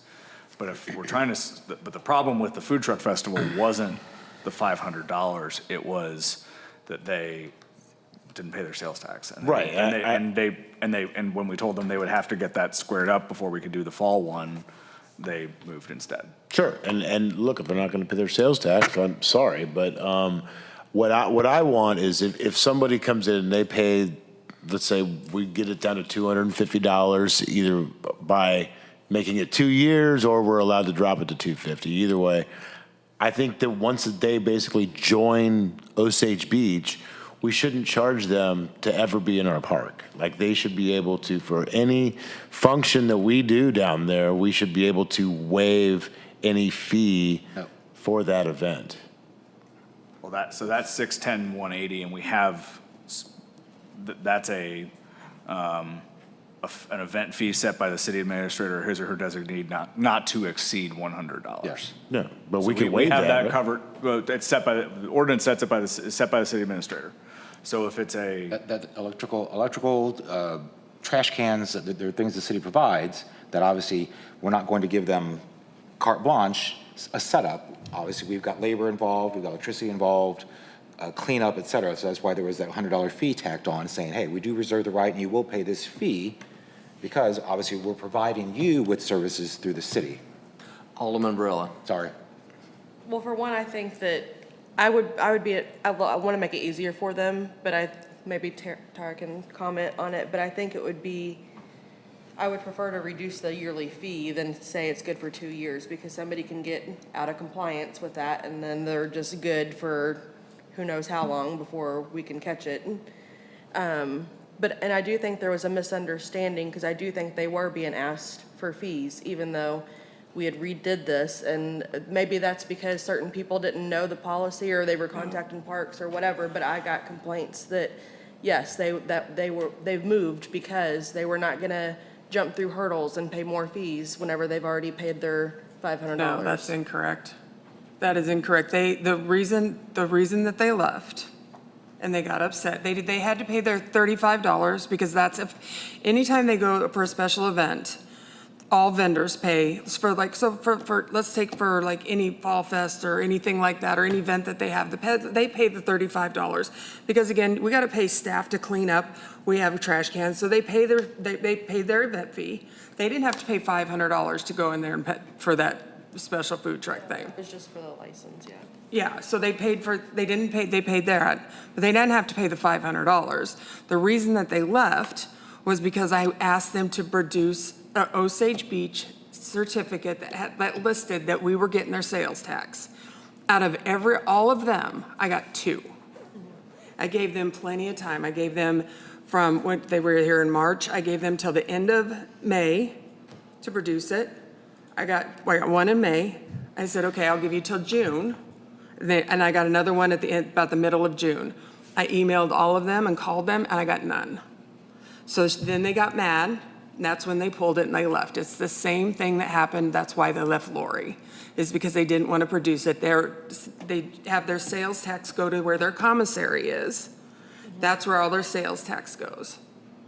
All they have to do is get online, fill out a form, and says that their event's going to be located at 950 Hatchery Road or whatever. Put in the day that they're there, their hours and their days, and that's where their sales tax goes. That's all they need to produce. They didn't want to do it. I think there was, and I think that's the case for some of them, and they do, I believe, need to be in compliance too, and that I don't have an issue with. But there was some fees being asked, like $75 or whatever, and I think it may just have been. No. They weren't. They were never asked to pay that fee, ever. Tara was the one doing the asking. Alderman Rucker. All right. We had the $500 fee is what we were charging all food trucks, okay? Then what happened is we opened up this ordinance and started working into it. The food truck event occurred down at the park. We still had the language in our ordinance that said $500. We did not charge them. Not for special events, no. We did not, no, but there was language in our ordinance, and we didn't do that. And it was said out there to them that that's what it says here, but we never did it. And I believe the mayor actually came and pleaded, said, hey, we don't need to be doing that. We don't, and that's when this ordinance 610-180 passed, because you'll notice it was passed on 4/18 of 2024. So there may have been a misunderstanding out there. I understand why you're saying they left, but there was some stuff out there floating around. We never did charge them. I know we didn't, but there was But I some think you're possible getting, I misunderstanding. think you're getting confused because they wanted individual trucks to go around and do it at individual properties before they wanted to go to the food trucks. That's why they wanted the fees reduced. Because I know exactly what two we're talking about. That was before the food truck event even started to occur. So they didn't want to pay the 500 because they wanted to go to special events around the town and park places. This is two separate topics we're talking about. They didn't want to pay, I wasn't going to make, they wanted one wanted to go down and park by Harmy's, but down there, that they didn't want to pay, and Mayor Harmonson knows which one I'm talking about. He didn't want to pay. That's when this whole thing started. So that's what we're talking about. They wanted to pay that. And the other one wanted to do the same thing, but they were going down towards the other end of OB Parkway. That's when this whole thing started, and that's when they approached Mayor Harmonson, and we had a meeting. Then the food truck thing came along. I never told them they had to pay the festival, the food truck festival. I never told them they had to pay the $500 to go to the food truck festival. I never said they had to pay the $75. I don't know where that ever came from. We don't even have a $75 fee. When they go to special events, when the special event permit never says they have to pay the fee, they have to pay the $35. That's what Eric charges for special event permits. They would have never said to pay the $500. Now, if they paid the $500, I have 10 food trucks right now that are registered that have paid $500 for the year that they can go around and do. And Keegan is doing an amazing job keeping up on them, making sure we have letters from all of the restaurant owners that they're going to park by. She's called every single one if we don't have a letter to get confirmation to do it. She's doing an amazing job with that. But if they've paid the $500 and we have a festival, they do not have to pay the $35 to go on to that property to do that. So I'm not sure I think we're getting two different things confused here. And I'm pretty sure we created a flyer at the time that said specifically how much it cost for that one-day event. Correct. And we solicited, please come here, it only costs $35. So, Right. yeah. Alderman Rucker. Well, I guess the past is past. What happened, happened. I am in support of the 610-180. It says in there, for special events, they can be charged up to $100. It spells it out in this ordinance. Now, you're saying the most they can be charged is 35? We're currently charging 35. Well, currently, Yeah. but by ordinance, you could go, the most you can go is 100. If that's what the city administrator wants to charge, but I'm sure she's not going to override. I know it's up to. And when we passed it, we discussed that. We said we want to Right. give some room so that Right. we're not coming back every year to update the amount. It sounds like to me that if we wanted to lower the cost of a permit for 1 year, now we're saying we can't do that, because I was under I need understanding to last go- time that we could. I need to go look Let at us it. look I at think- it. Like I said, I'm would- shooting from the hip here, and I don't, off the top of my head, I don't remember. I remember that I researched it, and I don't remember what I came up with. Well, Let us look at what the vote was. Let us look at the intent and let us see what that says. I don't want to go against the vote of the people of what it was and what it means. Let's let him look at that, and then we'll come back with an answer on lowering the $500. The direction I'm getting is research whether we can lower the $500 by stretching it over 2 years. Yes. well, And answer that, can we? And then, See if we I would can. think then that we'll- would be, because then they could be out of compliance for a whole year and not, and the city not getting any sales tax from them if we change it to, Yeah. leave it at 500 and change it to 2 years. Yeah, well, Keegan, like I said, Keegan's doing an amazing job keeping up on this. She's got a great handle on it, and she sees their sales tax, they're bringing it in. She's definitely got a handle on how to do that. She's doing an amazing job keeping up on those. And they're not even complaining paying the $500 for a year, because they'll make that back in no time. They're doing an amazing job. the one area that I would like to see be removed is section 610-170, A3, which basically says shall not operate within 200 feet of any bar, restaurant, or outdoor dining area as those terms are defined in section 405, blah, blah, blah. Basically, it says, my understanding of this is that if I own this piece of property right here, and this property next door to me is owned by obviously somebody else, and they have a restaurant there, that if they don't give the okay, because I want to give I want this guy to park this food truck on my property and gain money from it, they can't do it if this restaurant that is within 200 feet says no. And I don't think that's right, because where else do we allow a neighbor to say what can or cannot happen on somebody else's property? And that's what we're doing here. I'm not saying we don't abide by planning and zoning. You know, everybody has to apply by all the ordinances. The only difference is food trucks have a specific thing and are being called out that they cannot put it on a piece of property that is within 200 feet of another establishment providing food, so my neighbor can stop me from doing what I want on my property. And no place else in the ordinance do we do that. It's my understanding. Alderman Umbrella. A rebuttal to that, Kevin, I think would be too, like most of the time, the places that are asking to have food trucks on their property, their primary is not restaurant, you know, they're just trying to bring people to them. So then you get parked next to a restaurant, it's taking away business from them. They could Step up their build a game. restaurant there on my property.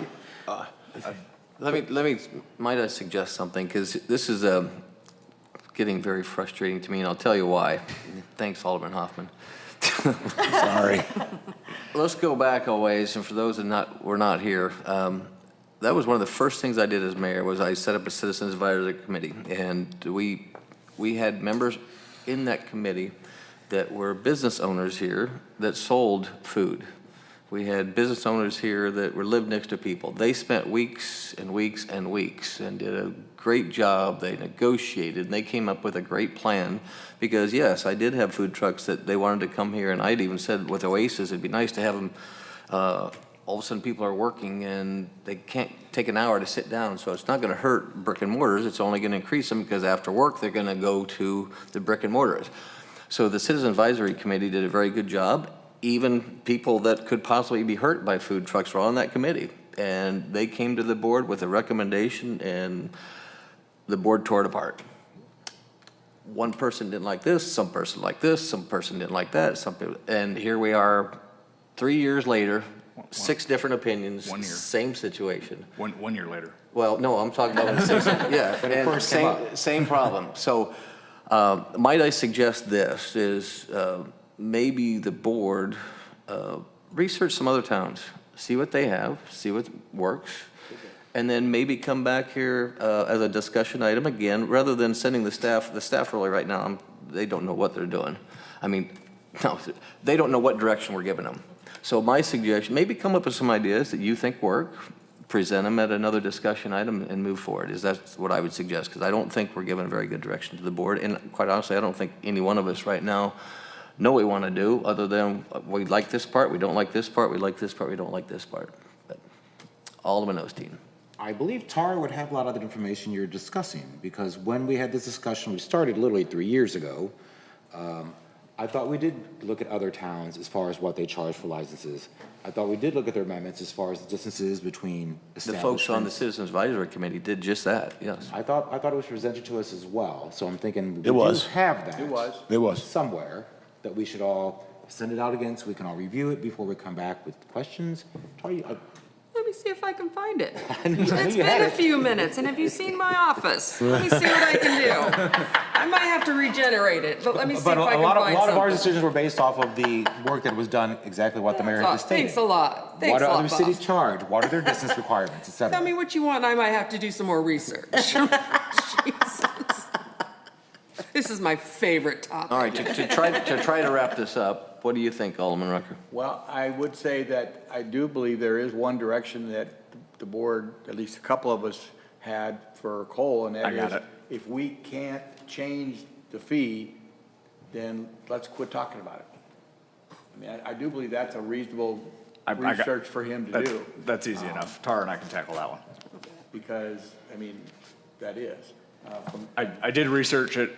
I just have no idea what I came up with. It was last year. I've slept since then. But other than that, you know, I thought that the discussion item was here to suggest things that we want to change, so you want us to bring an ordinance change? And that's in the mayor. I mean, he's saying he wants us to go back and have another discussion on it. Well, what I'm saying is that we've been doing this for 3 years. I would love to come up with something that we can all agree upon. We did once. Well, we don't like it now. That's right. I will point out that to Alderman Rucker's point about the 200-foot rule, He's going to the restroom. I did oppose. I did advise against. I'm not sure that's legal. Because of for the reasons you explained, that to give a neighbor's veto is highly unusual. It's not something we do or anyone does in any other context. So Crazy. Lake Ozark does it? They do. I want to try to put this delicately. Just because Lake Ozark's doing it doesn't mean we should be doing it. I know, but they're not the only. Any other comments or questions? Alderman Hoffman. No. I felt like this needed to come out. We needed to get this back on the discussion piece because I think we missed it last time.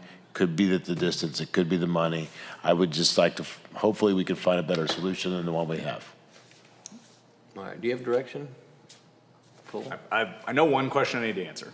All right. And I'll await additional input as the board would like to offer it. Perfect. All right. Let's move on to staff communications. How about it, Devin?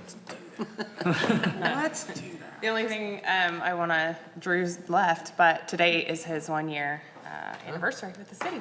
Really? Already a year? Yeah. Wow. Other than that, that's all I have. All right, Assistant City Administrator. April Weiss. Yeah. I just wanted to, for the next several days, for the Parks and Rec Department, it's exciting, and for the entire lake area, because they are a host site for the 5-day Youth World Series tournament. It's got 145 participating teams, 30 of which will be played at City Park and Peanut Park. And those remaining teams will play at like neighboring locations, ballparks, national schools, and things like that. But we assume most of the participants, you know, and their families will be staying and hopefully eating in Osage Beach. So big deal. So the Parks Department naturally will be very busy for the next 5 days for that tournament. And then kudos to the HR department for the safety picnic. It was great this year. We had great food, we had great attendance, lots of fun, and thanks to the Parks crew for helping the HR department with that. That's all I have. All right, thank you, City Clerk. Tara Barrett. No, I don't. I don't think I have anything. Oh, I went to elected officials training meeting, or elected officials training conference last week with Devin and Becca and Keegan. Was very formative. I learned some stuff. It was nice. I was like going, so thank you. It was fun. That's it. That's good. Very good. City Attorney Cole Bradbury. Obviously, the first part of the agenda was a heavy lift for all of us. As I think I've mentioned to you before, on the Oasis in particular, this has been a months-long process with literally, I think our distribution group's up to 47, 48 people. It's law firms, banks, other entities. It's been a big effort. We are there. We're almost done. We're excited to see this project move forward. Likewise on Anglers and Arrowhead, Anglers is moving forward. Anglers and Oasis are really at the same phase of the project. They're getting ready to get moving. Arrowhead is obviously a little different one, but I think we've had some good productive discussion. I have a clear sense of where the board is as far as what they'd like to see out of that, and we look forward to getting that project up and running and hopefully bringing all the developers' plans to fruition there. And last, I just want to say thank you for your patience. This has been we know we threw a lot of stuff at you. Tara says this might be our longest board packet ever. So I know we threw a lot at you. It's a lot to process. I understand almost all of it, but we have people like Mark Spikerman and Jeff White to help us, to advise us as well. And it's been a project, and I'm really excited to take a break until next month. Yeah, I don't think so. Let's, when the next board meeting is. I do have one more thing. Since this packet was 823 pages, I would like to ask to not include, I'm going to exclude all of the information again in the packet. Don't look at me like that. I wanted to bring it up since I'm the paper person. Oh, The would you attachments. like to do it? Okay. That's ridiculous. Right I'll let you do it. I'm going to veto myself and let Alderman Rucker do it. I'll wait till he's ready. Thank you. All right, Chief Davis. I have nothing. Good. All right, Alderman Collins. Did you forget Carrie Bell? I'm sorry, Carrie. You're the only one standing. See, I'm sorry. I'm sorry. Carrie Bell. I don't have anything this Oh. evening, thank you. All right, Alderman Collins. My only comment, I think, is going to be handled by Alderman Rucker. Alderman Morose. Well, we can all appreciate the time and effort and hours that our attorney and our city clerk spent of getting a lot of this information to us, and everybody else that was involved, but very, very appreciative. Thank you. That's it. All right, Alderman Osteen. A few quick items. The first one is kind of snide. Overwhelmed by our department head attendance at this evening's meeting. Thank you, Carrie Bell, for showing up. I did dismiss them. I told them they didn't have to come. That was by design. Yes. We Secondly- thought it would be a lot longer than this, to be fair. Secondly, as a reminder to my fellow board members, in this evening's meeting, I did touch base on a topic that I said is going to warrant further discussion regarding the city's stance on charitable contributions, sponsorship, et cetera. I obviously stated that's not a question or an answer session for this evening, but it's something to be discussed down the line. What I'm leading to is strategic planning session is just over a month away. So items such as what I brought up, I think we should all be formulating specific areas that we think we should maybe address, things that I think need a little bit more input or insight or second look than the standard fare, with that being one of them, as I discussed. So just a reminder that, you know, that's just over a month away. So everybody start getting your plans together. Lastly, I will not be at the July 2nd board meeting, so you will not see my ugly mug for a month. So that's it. Everybody have a happy 4th of July, because I won't see you before then. Which is crazy that I'm already saying happy 4th of July. Yeah. But that's it. Thanks to all the staff for all the hard work regarding tonight's agenda and packet. Alderman Hoffman. Yeah, well done, staff, on that. That's War and Peace. That's just crazy looking at it. I'm sure it was difficult. I want to thank Cole and Jeff Spikerman and Jeff White for taking the time to put all this stuff in a way that we could all understand it, because it was a lot to ingest. I want to thank the board and the mayor for supporting the fishing tournament. I know it was a little outside the box at $7,500, but really, really think this is a home run that we're getting. And lastly, I just want to thank you all for the support on appointing me to the TIF committee. Thank you. Alderman Brella. Just a thanks to Cole. I wasn't able to make the closed session the other day, so he took some time and caught me up to speed and helped me understand a little bit more, so thank you. Thank you. Alderman Rucker. Yes, a couple of things. First of all, thanks staff for all the extra hard work that's been involved with this, with all these activities we did tonight. Furthermore on that, I had mentioned to Tara, and she definitely concurred that I basically said, don't print me the documents on the OASIS and the anglers.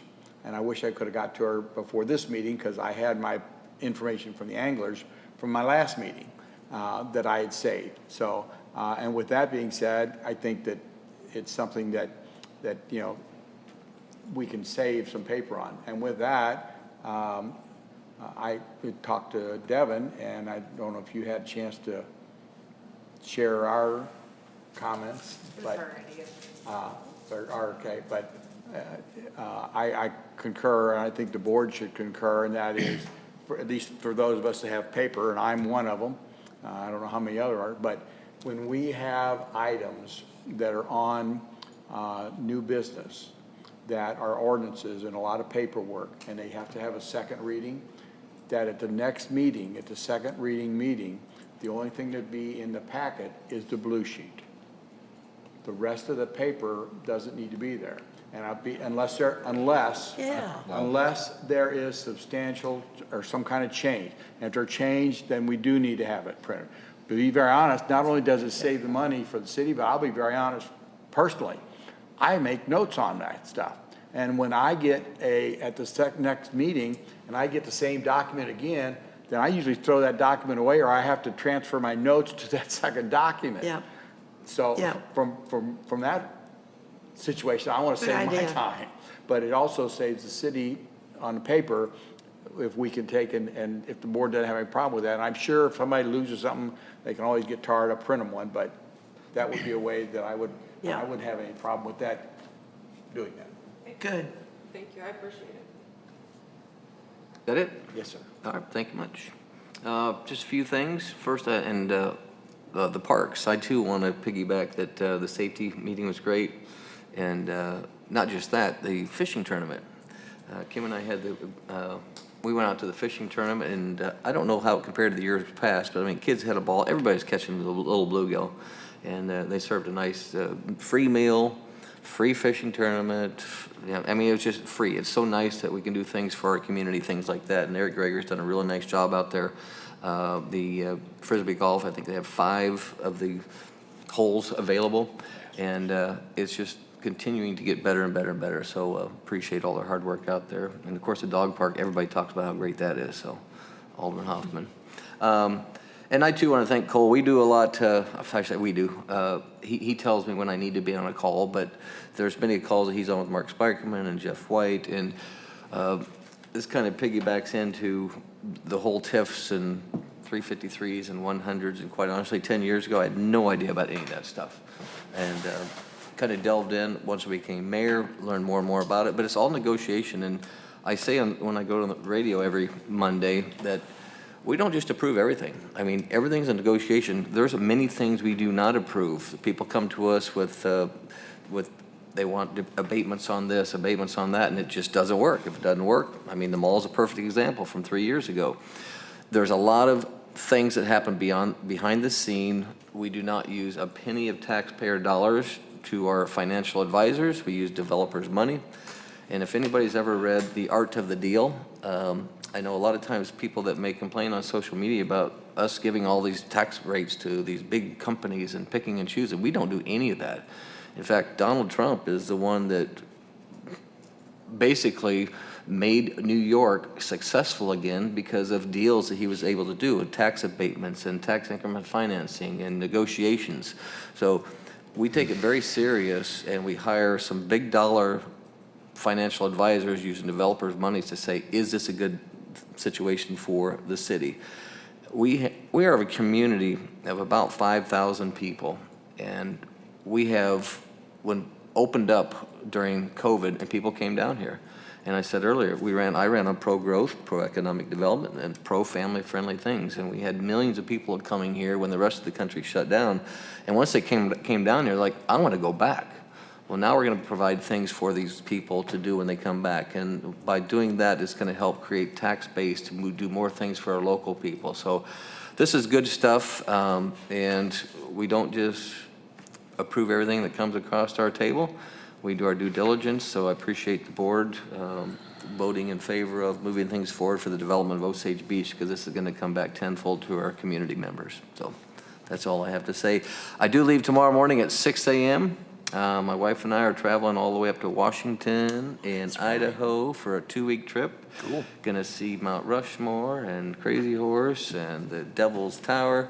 So I am available by cell phone, and I'll check Some of those places you won't be. Well, that's true. But I will check it in my room later that night. So, but I'm going to be gone. I'll be back the day before the next meeting, so 2 weeks. So, but don't hesitate to get a hold of me should you need me. And after this meeting, I'll sign what I need to with Tara, pack the car, and we're on the road at 6 a.m. So we'll see y'all in a couple of weeks, and thank you very much. Safe travels. Thank you. Safe Do I have a travels. motion to adjourn?